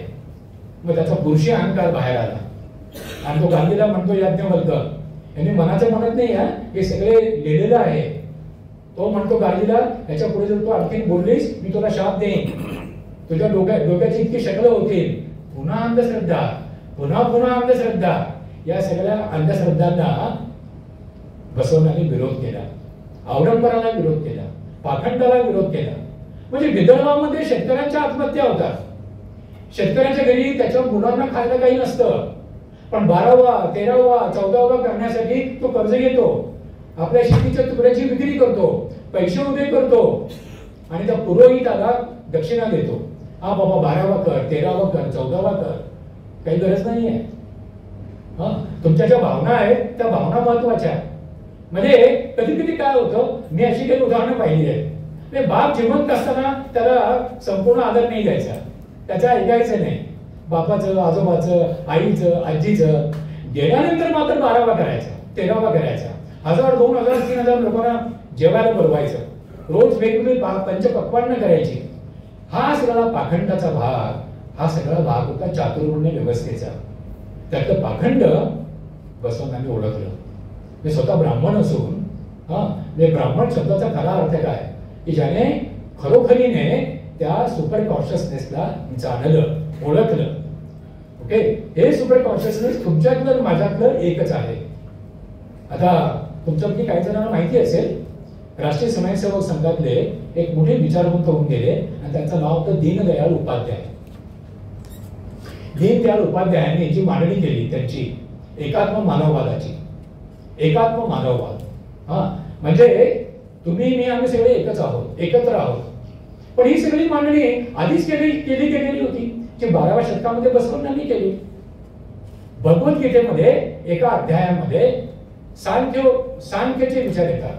कपिल मुनी नावाचे एक नास्तिक मुनी होते आणि त्यांनी सांख्य दर्शनाची मांडणी केली. सांख्य दर्शन म्हणजे चार, आपण जरा काय म्हणू, 4 अवस्था म्हणू. म्हणजे ब्रह्मचर्याश्रम, गृहस्थाश्रम, संन्यासाश्रम आणि वानप्रस्थाश्रम. ही मांडणी सांख्य दर्शनामध्ये झालेली आहे. पुरुष आणि प्रकृती. आता बघा, पुरुष आणि प्रकृती, पुरुष आणि प्रकृती. मग मला वाटलं, म्हणजे कपिल मुनी सगळं वाचता अरे हा तर विचार बसवण्णांनी मांडलाय. पण बसवण्णांनी मांडताना पार्वतीचा उल्लेख केला नाही. बसवण्णांनी मांडताना फक्त शंकराचा उल्लेख केलाय. इथे तिथे सगळीकडे that Shankar is omni present. तो सगळीकडे असा भरून राहिलेला आहे. पण आता बघा, ही जी काही समानता आहे, सामाजिक समानता आहे, ही समानता आम्हाला एका वेगळ्या विचारधारेतून जर विचार केला तर शंकर आणि पार्वतीमध्ये दिसते. मग हे पुरुष आणि प्रकृती याचा अद्वैत आहे का? जसं वैदिकांच्या अभ्यासामध्ये रामानुजाचार्य होऊन गेले, माधवाचार्य होऊन गेले, शंकराचार्य तर होऊनच गेले. या सगळ्यांनी अद्वैताची मांडणी केली. पण हे अद्वैत बसवण्ण वेगळ्या प्रकारे आमच्या समोर मांडतात. वेगळ्या प्रकारे म्हणजे कसं की आपण त्या शिवाचाच एक भाग आहोत, आपण सारे त्याचाच एक अंश मात्र आहोत. आणि म्हणून ते इष्टलिंग. एकदा मी जर शिवालाच माझ्या शरीरावर धारण केलं, माझं शरीर म्हणजेच मंदिर आहे आणि त्या मंदिरामध्ये ही मूर्ती आहे, हा माझा शिव आहे. त्यामुळे मला कुठल्या मंदिराला जायची गरज नाही. आता बघा ना, हल्ली एक अशी टूम निघाली आहे, काय म्हणे, स्थान महात्म्य. स्थान महात्म्य. माझ्या घरी गणपती आहे, पण लालबागचा गणपती असा पावतो बाबा, तो पावला पाहिजे. मग मी 6 तास 12 तास रांगेत उभा राहतो आणि तिथले कार्यकर्ते हाणामारी करत असतात, जवळ कोणाला जाऊ देत नाही, थपडा मारतात, हाकलून देतात. अरे एवढं का करायचं? माझ्या घरातला गणपती, माझ्या रॉकेटमधला गणपती, हा गणपती आणि तो गणपती हे वेगवेगळे आहेत का? आणि मग मी माझ्या लेखनातून एक प्रश्न विचारतो, आजच्या विचारवंतांना, जर स्थान महात्म्य असेल, चला स्थान महत्वाचं असतं. प्रयागराज कुठं आहे, वाराणसी किंवा काशी कुठं आहे, अयोध्या कुठं आहे, ही सगळी जी आम्हा हिंदूंची पवित्र अशी देवस्थानं आहेत ती त्या आडव्या पट्ट्यात आहेत. पश्चिम बंगाल, बिहार, उत्तर प्रदेश, हरियाणा, राजस्थान आणि थोडासा भाग उत्तरांचलचा. तुम्ही त्या पट्ट्यामध्ये कितीदा फिरला आहात, म्हणजे वाराणसीला जाऊन 4 दिवसात परत येणं हे पुरेसे नाही. मी त्या पट्ट्यामध्ये खूप फिरलोय, अभ्यासासाठी आणि माझ्या बिझनेससाठी. हा जो सगळा आडवा पट्टा आहे ना, इथे महिलांना, आजही महिलांना, मग ती ब्राह्मण महिला असेल, क्षत्रिय महिला असेल, ठाकूर महिला असेल, आणखी कोणी असेल, महिलांना किंमत नाही, आजही नाही. तुम्ही तिथे जाऊन बघा, एक 8-10 दिवस राहा, तपासा. मोठ्या शहरामध्ये वाराणसीमध्ये दिसत नाही, लखनौमध्ये दिसत नाही, किंवा पाटण्यामध्ये दिसत नाही. थोडं बाहेर जा, तुम्हाला काय दिसतं? ही सगळी घाणेरडी रचना. तिथे स्त्रियांना किंमत नाही, शूद्रांना किंमत नाही. युरोप, अमेरिका या सगळ्या भागामध्ये फक्त 3 वर्ण होते. म्हणजे ज्याला आपण काय म्हणू, पुरोहित वर्ग होता, प्रिस्ट पुरोहित. दुसरा होता शासक वर्ग, राजा, किंग वगैरे वगैरे. आणि तिसरा सामान्य जनता. मग त्यामध्ये वैश्य आले, शेतकरी आले, सगळे आले. चातुर्वर्ण व्यवस्थेमध्ये चौथा प्रकार इथे भारतामध्ये चौथा प्रकार त्यामध्ये आणला गेला आणि तो होता शूद्राचा. शूद्र. मग त्यामध्ये ओबीसी आहेत, एससी आहेत, एसटी आहेत, आदिवासी आहेत, सगळे त्यामध्ये आले. छोटे शेतकरी आहेत, हे सगळे त्यामध्ये आले. ते भारताबाहेर 3च वर्ण, भारतामध्ये चौथा वर्ण आला. ज्यांनी ज्यांनी चातुर्वर्ण व्यवस्थेला विरोध केला या सगळ्या कालखंडामध्ये त्याला शूद्र ठरवलं गेलं. शूद्र म्हणजे वेदांना मानत नाही, अवडंबरांना मानत नाही, आम्ही सांगतो ती पूजा पद्धती मानत नाही, आम्ही सांगतो तेच खरे मानत नाही. मग तुम्ही हिंदू नाही, मग तुम्ही वैदिक नाही, तुम्ही हे आहात ते आहात आणि म्हणून तुम्ही आजपासून शूद्र आहात. बघा, ही सगळी बॅकग्राऊंड संत बसवण्णांच्या त्या चळवळीच्या पाठीमागे होती. मग तुम्ही कल्पना करू शकता की संपूर्ण भारतामध्ये, भारतीय उपखंडामध्ये, त्यामध्ये भारत उपखंड होताच. म्हणजे अफगाणिस्तान ज्याला मी गांधार म्हणतो, तिथली गांधारी, पाकिस्तान, अफगाणिस्तान, बलुचिस्तान, नेपाळ, हे सगळे एकाच भारतीय उपखंडाचे भाग होते. पण या सगळ्या त्या रचनेमध्ये इतके सगळे गोंधळ होते आणि त्यातून जर सुटका करायची असेल सामान्य माणसाची तर त्याची रचना काय असावी, ते तत्वज्ञान काय असावं. मग तिसरा भाग मी तुम्हाला काय म्हणालो, सामाजिक समता. पण बसवण्णांना माहिती होतं की सामान्य माणूस हा उत्सव प्रिय आहे, आम्हाला उत्सव आवडतात. आमचे 99% उत्सव हे निसर्गाशी बांधलेले आहेत. तुम्ही दसरा घ्या, दिवाळी घ्या, कुठलाही घ्या, हे सगळे निसर्गाला बांधलेले आहेत. हे सगळे जे सण उत्सव आहेत ना, हे अभिजनांनी उच्चवर्णीयांनी शोधलेले नाही आहेत, हे बहुजनांनी शोधलेले आहेत. आणि त्यामध्ये मग उच्चवर्णीयांनी आपली एक वेगळी भर टाकली आणि भर टाकत गेले. मी काय सांगतोय, मनुष्य, तुम्ही, मी, आम्ही सारे उत्सव प्रिय असतो. आम्हाला रंग खेळायला आवडतं वसंत पंचमीला किंवा होळीला. होळीला आम्हाला बोकडायला आवडतं, नाही का, हे सगळं आवडतं. उत्सव असले पाहिजे, सण असले पाहिजे. बघा ना, आता इथे आपल्याला माहिती म्हणून मी मुद्दा म्हणून सांगतो, बौद्ध धर्मामध्ये 2 प्रकार आहेत. ओके, म्हणजे हीनयान आणि महायान. हीनयान थेरवडा हा मूळ प्रकार बौद्ध धर्माचा, जो गौतमाला सांगितलेला. पण बौद्ध धर्म भारताबाहेर गेला, जपान, कंबोडिया, आणखी कुठे कुठे गेला, चीनचा काही भाग, त्यानंतर ब्रह्मदेश ज्याला आपण म्यानमार म्हणतो, तिबेट, इत्यादी इत्यादी. पण मग तिथे त्याचं स्वरूप आलं महायानाचं, ज्यामध्ये चमत्कार आले, ज्यामध्ये अवलंबर आलं, ज्याला मुळात गौतम बुद्धानं नाही म्हटलं होतं. गौतम बुद्ध नास्तिक होता. गौतम बुद्धांना म्हटलं की माझा विश्वास चमत्कारांवर नाही आहे, माझा विश्वास पुरुषार्थावर आहे. पण असं झालं. आता त्या सगळ्या बॅकग्राऊंडवर 12व्या शतकामध्ये हे सगळं बसवण्णांना माहिती होतं आणि म्हणून त्यांनी अत्यंत काळजीपूर्वक पावलं टाकली. आणि त्यामध्ये आपल्याला सांगितलं की आपली जी उपासना आहे, ही उपासना ती त्या शंकराची आहे. मग शंकराचं प्रतीक कोण, तर ते इष्टदेव. कारण सामान्य माणसाला प्रतीक आवडतात, प्रक्रिया आवडतात. स्वामी विवेकानंद हे जेव्हा शिकागोला गेले होते, तिथल्या एका श्रीमंत अमेरिकन बाईकडे ते जेवायला गेले. हे मुद्दा म्हणून सांगतोय, स्वामी विवेकानंद आजही चुकीच्या पद्धतीने आमच्यासमोर मांडले जातात. दत्तप्रसाद दाभोळकरांचा ग्रंथ आहे शोध स्वामी विवेकानंदांचा, तुम्ही वाचायला पाहिजे. दत्तप्रसाद दाभोळकर म्हणजे नरेंद्र दाभोळकरांचे थोरले बंधू, जे भारतीय व्यवस्थेमध्ये, प्रशासन व्यवस्थेमध्ये मोठे वैज्ञानिक होते. सध्या त्यांचा मुक्काम साताऱ्याला असतो. हे पुस्तक जरूर वाचा. तर विवेकानंदांना त्या बाईने उपरोध आणि चेष्टेने विचारलं, स्वामीजी, तुमच्या भारतामध्ये म्हणे तुम्ही दगडाची मूर्तीची पूजा करता, तर दगडामध्ये कुठे देव असतो? तो जो देव दगडामध्ये तुम्ही शोधता तो हलत सुद्धा नाही. मंदिरावर दरोडे पडतात, चोऱ्या होतात, तरी देव हलत नाही, काही करत नाही. हे काय आहे? हे योग्य नाही. स्वामी विवेकानंदांनी इकडे तिकडे पाहिलं आणि ती जी बाई होती श्रीमंत, तिला विचारलं, हा समोर जो एका वृद्धाचा फोटो आहे कोणाचा आहे? तो म्हणाले, माझ्या वडिलांचा फोटो आहे. मग स्वामींनी तो फोटो असा खेचला, खाली असा आदळला, त्याची काच फुटली, त्याचा पाय ठेवला. ती गोरी बाई अशी चिडली, आणि स्वामी तुम्ही काय करताय? माझ्या वडिलांचा फोटो आहे. मग स्वामीजी म्हणाले, हा तुमच्या वडिलांचा फोटो आहे, पण वडील नाही ना. फोटो आहे, तुम्ही आणखीन एक फोटो बनवू शकता. नाही म्हणे, त्यात माझ्या भावना आहे, माझ्या वडिलांचा फोटो आहे. आणि मग स्वामीजी सांगतात, तुम्हाला बहुतेक उत्तर मिळालं असेल की जो प्रार्थनेच्या पहिल्या टप्प्यावर असतो, उपासनेच्या, त्याला गरज असते आपल्यासमोर एखादी मूर्ती असावी.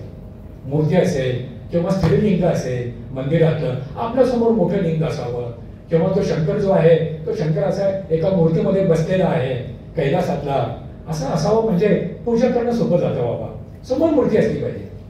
ह्याच्या पुढची स्टेप काय असते? मंदिरात न जाण्याची. हा, तो जो आहे ना कोणी, तो आहे, इथे आहे, इथे आहे, इथे आहे, सगळीकडे आहे तो. त्यामुळे मला मंदिरात जाण्याची गरज नाही. म्हणजे बघा, टप्प्याटप्प्याने आपलं अध्यात्म जसं प्रगल्भ होत जातं तशी आपली उपासनेची पद्धत सुद्धा बदलत जाते. आणि मग हळूहळू हळूहळू आपल्याला वाटू लागतं की ती सगळी एवढी गर्दी, लालबागची गर्दी, शिर्डीची साईबाबांची गर्दी, खाली तिरुपतीची गर्दी, काय ती गर्दी, तिथले सगळे रेट्स हे ते. आता बघा ना, साईबाबा एक साधे संत होते शिर्डीतले. हा, त्या साईबाबांच्या सगळ्या अनुयायांनी साईबाबांना प्रचंड श्रीमंत करून टाकलं. काय चांगली सोनं वगैरे मुकुट बिकून. म्हणजे साध्या साधकाला, भक्ताला, अनुयायाला वाटावं, अरे बापरे, साईबाबा इतके श्रीमंत झाले, इतकं सगळे हे, मी तर यायचं की नाही. हा सगळा जो पसारा होता ना, तो बसवण्णांनी टाळला, दूरच केला एकदम. नाही, गरज नाही.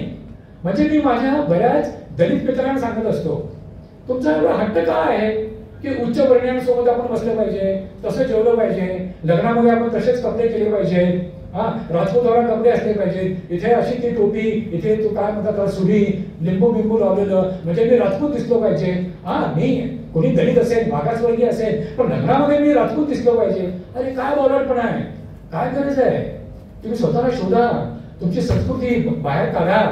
3500 वर्षांपूर्वी तुमची संस्कृती काय होती, किती सुंदर होती. एका वेगळ्या अर्थानं, सामाजिक अर्थानं तीच संस्कृती बसवण्णा आमच्या समोर मांडतात.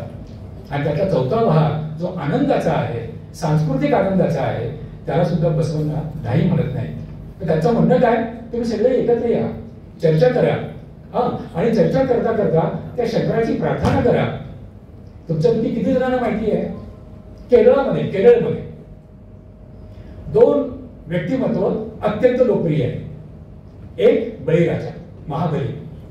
मग तिथे त्याचा मोठा उत्सव होतो केरळमध्ये. महाबली, आम्ही जी कथा गीता वाचतो, बळी, वामन, हे ते वगैरे, त्यात बराच गोंधळ आहे. महाबली, बळीराजा अत्यंत पराक्रमी होता, लोकांचा आवडता होता. हा, आणि त्यातून मग एक वेगळी कथा रचली गेली. आता त्या खोलात मी जाणार नाही, पण एक बळीराजा आणि दुसरा केरळमध्ये जो लोकप्रिय आहे तो कृष्ण.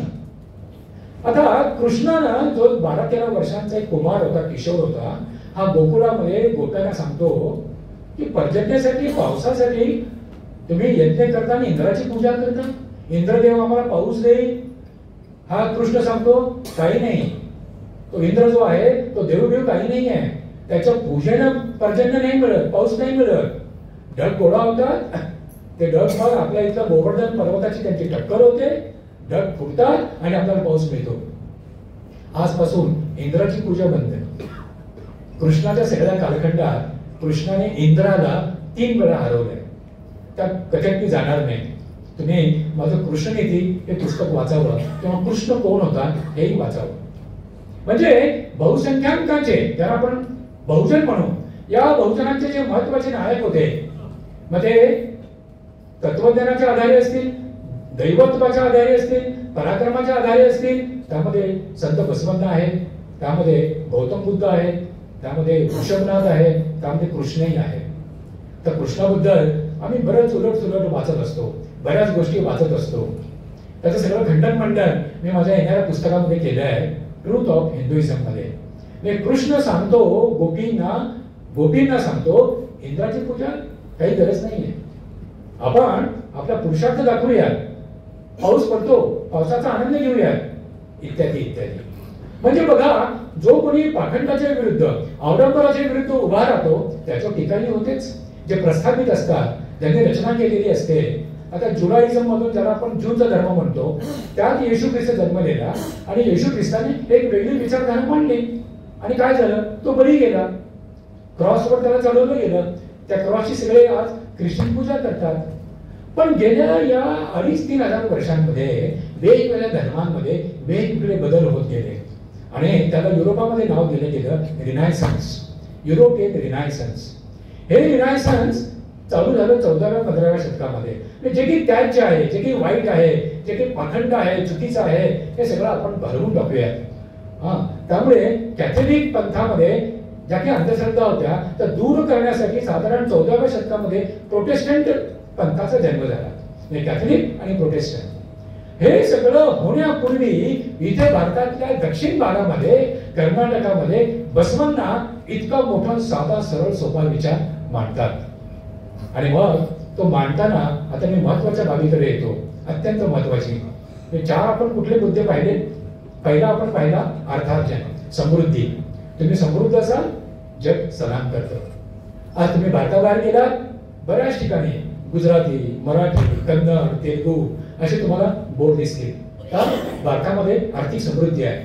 भारतीय लोक खूप प्रवास करतात, खूप खर्च करतात, महत्वाचं आहेच आहे. पण मग आता मूर्ती पूजेतला जो शंकर आहे, मूर्ती समान आम्ही त्याची पूजा करतो.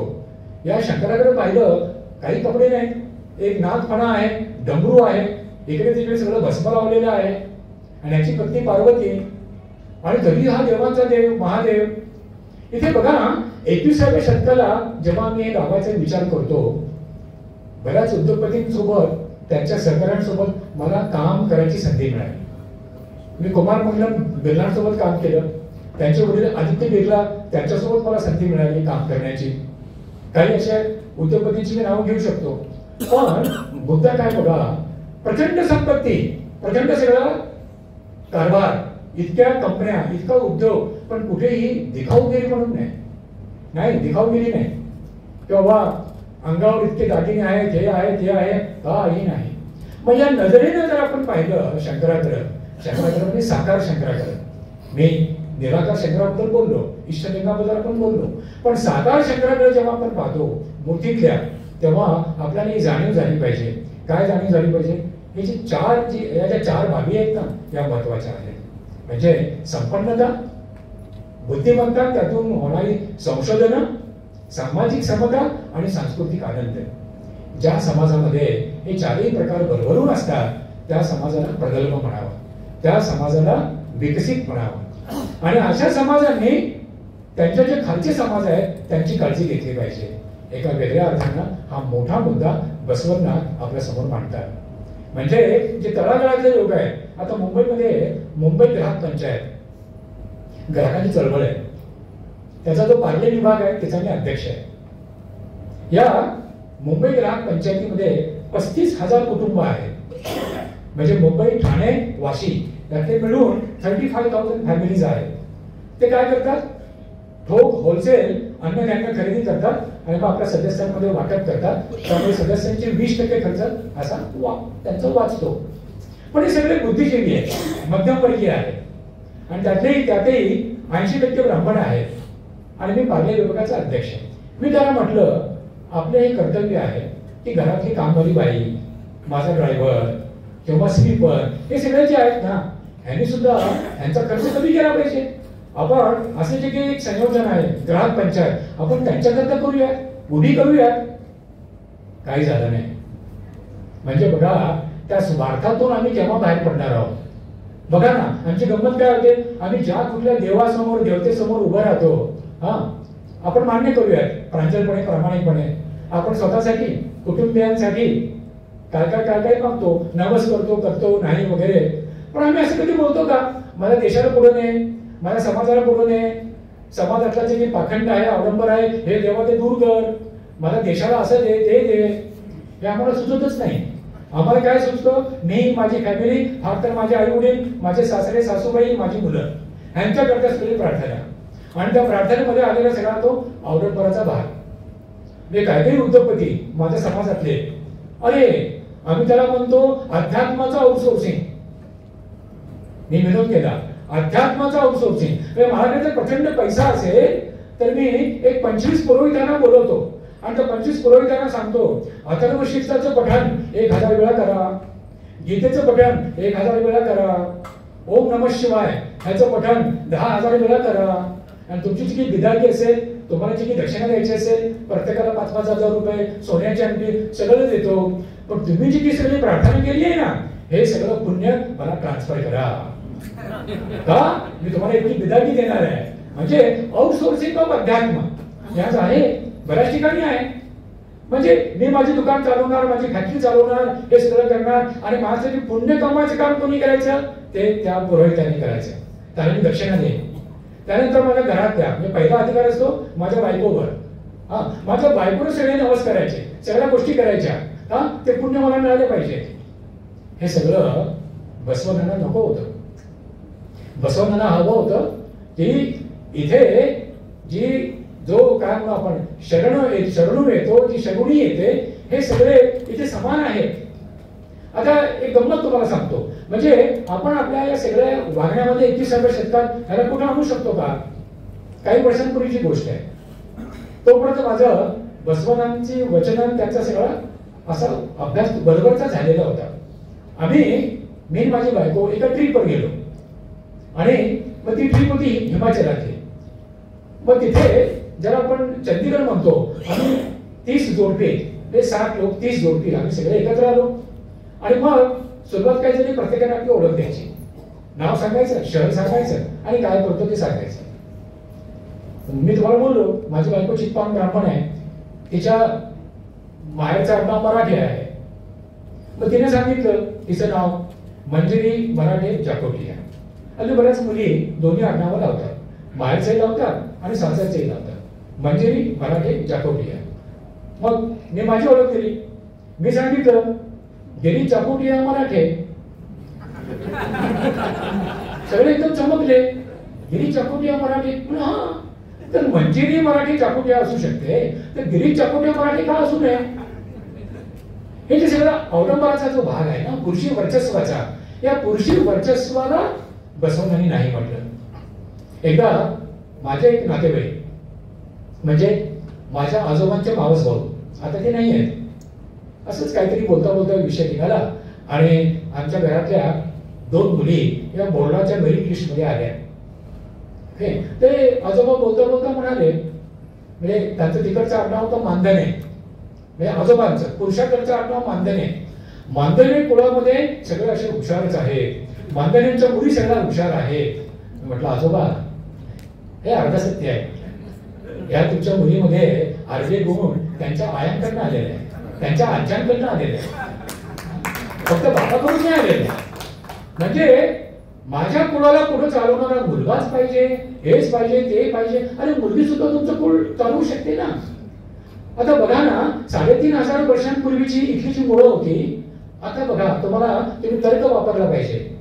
पाकिस्तान इस्लामी देश, इस्लामला मानणारा, पण बेंजीर भुट्टो नावाची बाई तिथे प्रधानमंत्री होऊ शकते. ज्या इस्लामचा पायाच पुरुषी वर्चस्वाचा आहे. आजचा म्हणतो मी, मुल्ला मौलवी जो काही पाया दाखवतात तो पुरुषी वर्चस्वाचा आहे. पण तिथे बेंजीर भुट्टो नावाची बाई प्रधानमंत्री होऊ शकते. बांगलादेश ज्याच्या निर्मिती केली 1971 मध्ये, तो इस्लामी देश, पण तिथल्या 2 प्रधानमंत्री कालच्या आणि आजच्या या महिलाच होत्या. खाली श्रीलंकेमध्ये, श्रीलंका, तिथल्या प्रधानमंत्री महिला होत्या. हे मग आलं कुठून? हे सगळं आलं आमच्या मातीतून. आमच्या मातीमध्ये जे जणू काय जे DNA आहेत, बहुधा मला असं वाटतं, ह्याच्यावरचा माझा अभ्यास नाही, या सगळ्या DNAचा, या सगळ्या मातीचा अभ्यास बसवण्यांनी केला असावा, आणि त्यातून त्यांची मांडणी झाली असावी. म्हणजे ज्या दिवसांमध्ये एखादी स्त्री शेतीची प्रमुख असेल, आता मी तुम्हाला मध्ये मध्ये अशी वेगवेगळी उदाहरणं देतोय. कृष्णानं जेव्हा 5 पांडवांसोबत द्रौपदीचं लग्न झालं, तेव्हा कृष्णानं 5 पांडवांना सांगितलं तुमची राजधानी इंद्रप्रस्थ, पण या इंद्रप्रस्थाचं प्रशासन जर बघायचं असेल तर ते काम द्रौपदीला द्या. द्रौपदी ही स्त्री सत्ताक माहेरातून आलेली. आता आमच्या समोर आपण म्हणतो की राजा द्रुपदने यज्ञ केलं, त्यातून द्रौपदी बाहेर आली. हे काय खूळ आहे? ही जी सगळी खुळं आहेत, याच्या सगळ्या अंधश्रद्धा आहेत, या आम्ही दूर केल्या पाहिजे. तर आम्ही बसवण्याचे खरे अनुयायी असू. म्हणजे ही जी द्रौपदी आहे, ही आली कुठून? तर ही आली मातृसत्ताक पद्धतीतून. त्या काळामध्ये 3,500 वर्षांपूर्वी एखाद्या स्त्रीचे 2 किंवा 3 किंवा 4 पती असायचे. चातुर्वर्ण्य व्यवस्था आली, त्यातला पुरुषी वर्चस्वाचा भाग आला आणि मग पुरुषाच्या फक्त 3, 4, 5 बायका. त्यातल्या प्रत्येक बायकोनं आपल्या नवऱ्यासोबत पतिव्रत सांभाळलं पाहिजे, तिने पतिव्रता म्हणून सांभाळलं पाहिजे. मी तुम्हाला मुद्दा म्हणून सांगतोय, 21व्या शतकामध्ये हा अभ्यास करा. ज्या 16 संस्कारांचा मी कौतुक करतो, म्हणजे गर्भातलं बाळ ते मरेपर्यंत, हा एक वैदिक विचार आहे आणि तिथे 16 संस्कार सांगितलेले आहेत. हे 16 संस्कार नीट जवळीकीनं वाचा आणि तुम्हाला जाणवेल त्यामध्ये बऱ्याचशा अंधश्रद्धा आहे आणि पुरुषी वर्चस्व आहे. म्हणजे 21व्या शतकामध्ये आम्ही काय घेतलं पाहिजे, काय सोडलं पाहिजे, काय बरोबर आहे, काय चूक आहे, सामाजिक समतेनुसार पुरुष आणि स्त्री, वडील आणि आई, बहीण आणि भाऊ, नवरा आणि बायको यांच्यामध्ये जी समता आहे ती समता आमच्याकडे आहे का? बघा ना, आपल्याकडे आजही काही गावांमध्ये आजही पण हा अनुभव येतो. शेतकऱ्याची बायको, शेतकरी घरी नसेल, कुणी पाहुणा आला शेतकऱ्याला भेटायला, ती बाई म्हणते मालक घरी नाही आहे, मालक घरी नाही आहे. नवरा म्हणजे मालक आणि मग तू कोण? म्हणजे नवरा हा तुझा मालक, मग तू कोण? तू त्याला वाहिलेली, हे कसं काय? म्हणजे बघा, काही जणी म्हणतात साहेब घरी नाही आहेत, काही जण म्हणतात मालक घरी नाही आहेत. कोण साहेब कोण मालक हे ठरवायचं कोणी? आणि मग काय होतं, आमची पुढची पिढी आणि आम्ही आमच्यामध्ये हा संघर्ष होतो. कारण काय, आमच्या लहानपणी आम्ही असे प्रश्न विचारत नसू. प्रश्न विचारला की आमचे काकाजी, बाबाजी, नानाजी, दादाजी म्हणायचे, अरे गिरीश तू काय, तू सध्या काही आहे की नाही? काय असले फालतू प्रश्न विचारतो, हा काय शंका बिंका व्यक्त करतो? अरे म्हणजे शंका पण व्यक्त नाही करायची, माझ्या प्रश्नाचं उत्तर द्या ना, संयुक्तिक उत्तर द्या, लॉजिकल उत्तर द्या. आता बघा, तुम्ही या नजरेने पुन्हा बसवण्णांची सगळी जी तत्वज्ञानाची मांडणी आहे ती तुम्ही जर पाहिली तर ह्याचा सगळा पसारा, ह्याची लांबी रुंदी, ह्याचे कनेक्टिव्ह जे पॉइंट्स आहेत ना ते 21व्या शतकाला असे फटाफट लागू होतात. हा, बसवांनी सांगितलंय की त्या काळामध्ये यज्ञविधीमध्ये प्रचंड हिंसा व्हायची. म्हणजे आज आम्हाला काही घटक समाजातले ते सांगतात की गायची पूजा केली पाहिजे, गाय सांभाळली पाहिजे, हे केलं पाहिजे, ते केलं पाहिजे. ह्यांचे पूर्वज मात्र ह्याचा उल्लेख ऋग्वेदामध्ये आहे, ह्याचा उल्लेख वेगवेगळ्या उपनिषदांमध्ये आहे. त्या काळामध्ये घरी कोणी पाहुणा आला तर त्याला मधुपर्क नावाची मिठाई दिली जायची आणि या मधुपर्कामध्ये गायीच्या चामडीच्या खालची जी चरबी असायची ती चरबी वापरली जायची, गायीचं मांस खाल्लं जायचं. हे सगळे पुरावे आहेत. आणि मग तुम्ही एकदम पटकन सांगून जाता की गायला मारायचे नाही, गायला सांभाळ करायचा. बरोबर आहे, सांभाळ केला पाहिजे, सांभाळ कोणी करायचं? जे सांगतात त्यांनी मुंबईमध्ये, पुण्यामध्ये आपल्या बिल्डिंग खाली आपल्या किंवा फ्लॅट मध्ये बाहेर एक गाय उभी करावी आणि तुम्ही गायला सांभाळा. मग हे मान्य ना, गाय हा एक अत्यंत काय करा म्हणून आपण उपयोगी प्राणी आहे. सावरकरांची हीच मागणी आहे. तुम्ही सावरकरांचं पुस्तक वाचा, 6 सोनेरी पाने वाचा. त्या सावरकर काय म्हणतात, सावरकरांची भाषा तर खूप जहाल आहे. म्हणजे गायीची पूजा करू नये, करावी या बाबतीत मी काहीच बोलणार नाही. लॉजिक वापरा, तर्काला सांभाळा, तर्क वापरा. आणि मग काय होतं, आमच्या इथले जे काही घटक आहेत यांची मुलं, जशी माझी मुलं आज भारताबाहेर आहेत, तर असे सगळे ज्याला आपण सुसंस्कारी म्हणू, ह्यांची सगळी मुलं भारताबाहेर शिकायला गेली आहे. तिथे विज्ञानाचा वापर करणार, कारण तिथे इथल्या अंधश्रद्धा चालत नाही. तुम्हाला MS करायची आहे, PhD करायची आहे, लंडनमध्ये, कॅनडामध्ये, न्यूयॉर्कमध्ये, आणखी कुठं, तिथे हा वापर पसरा नाही चालत. हे केलं तर ते होईल, ते केलं तर हे होईल, बाहेरचं जग. म्हणून ते आमच्या 400-500 वर्ष पुढे आहे. तिथे तर्काला महत्व आहे, तिथे विज्ञानाला महत्व आहे, माणुसकीला महत्व आहे.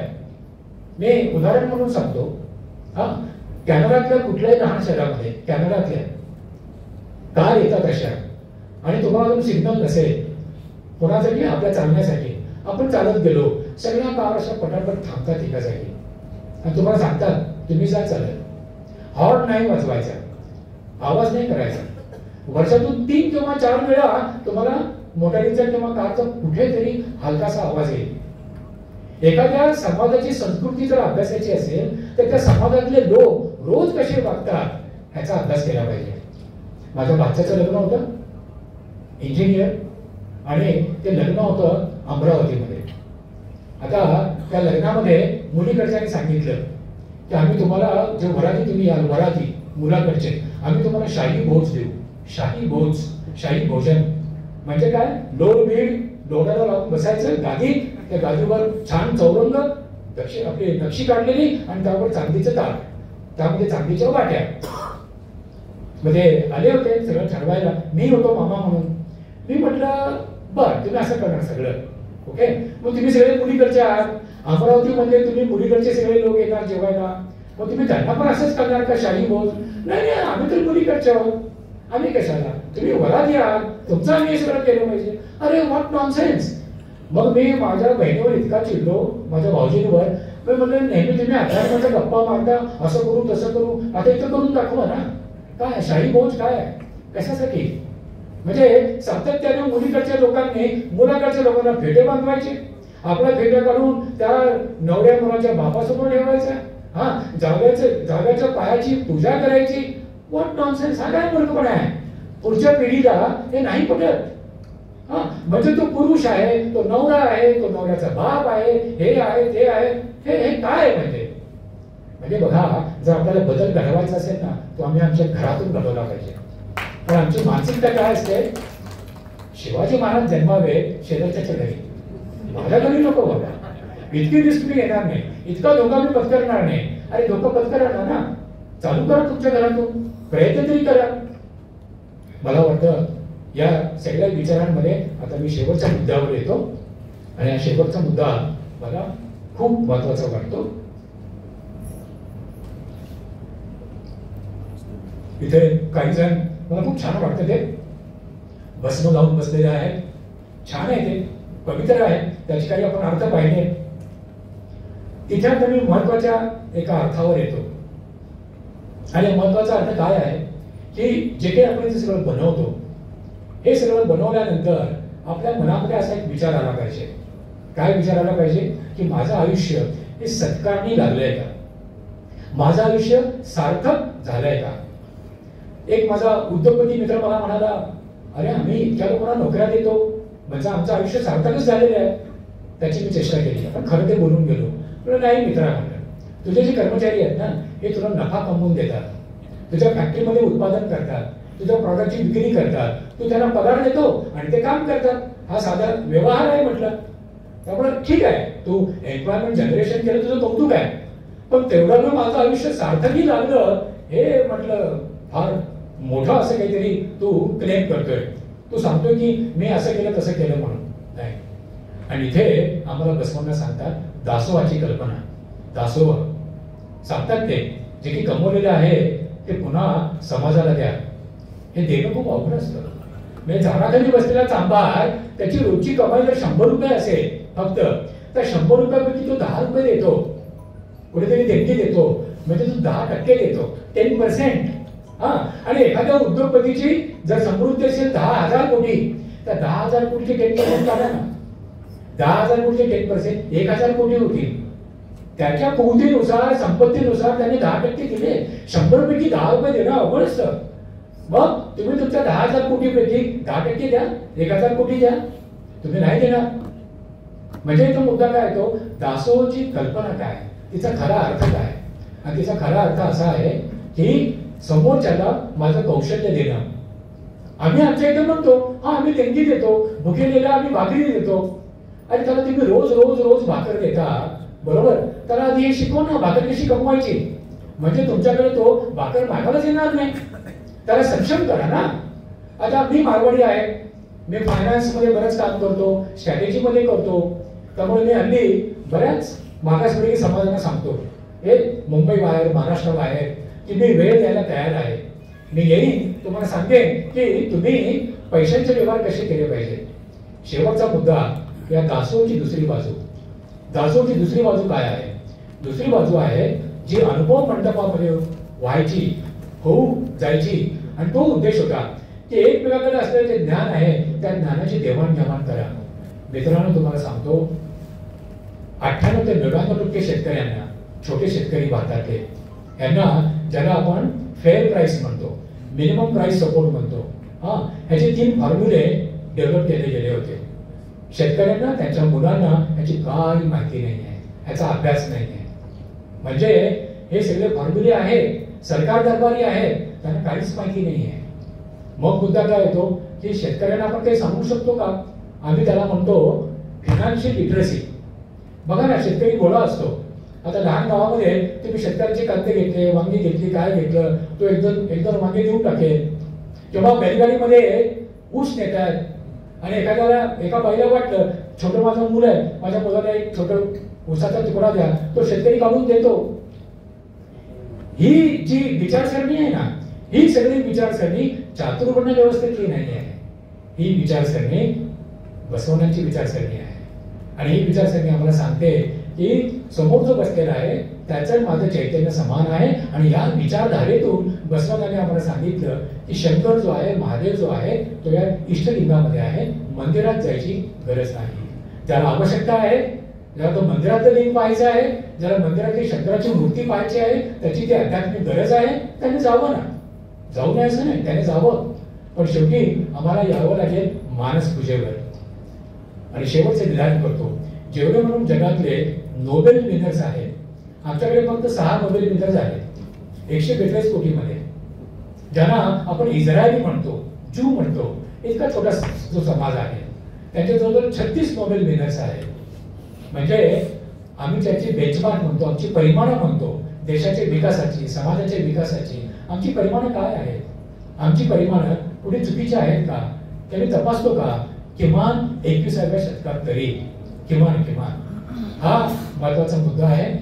तुमच्यापैकी कोणाला काही विचारायचं असेल, कारण मी आता इथे थांबतो, तुम्हाला काही शंका असतील, वेगळा विचार असेल, माझा एखादा विचार पटला नसेल, कल्पना करा आपण अनुभव मंडपामध्ये बसलेलो आहोत आणि तुम्हाला विचारायचं असेल तुम्ही विचारू शकता.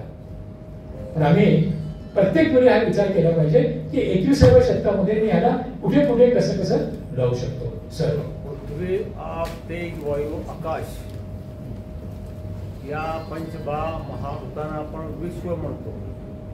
त्याचा संचालक एकच शक्ती आहे. ती शक्तीमध्ये चैतन्य असं काही तत्वज्ञानी लोक म्हणतात. मग तो आपण अनेक देवाची पूजा करतो.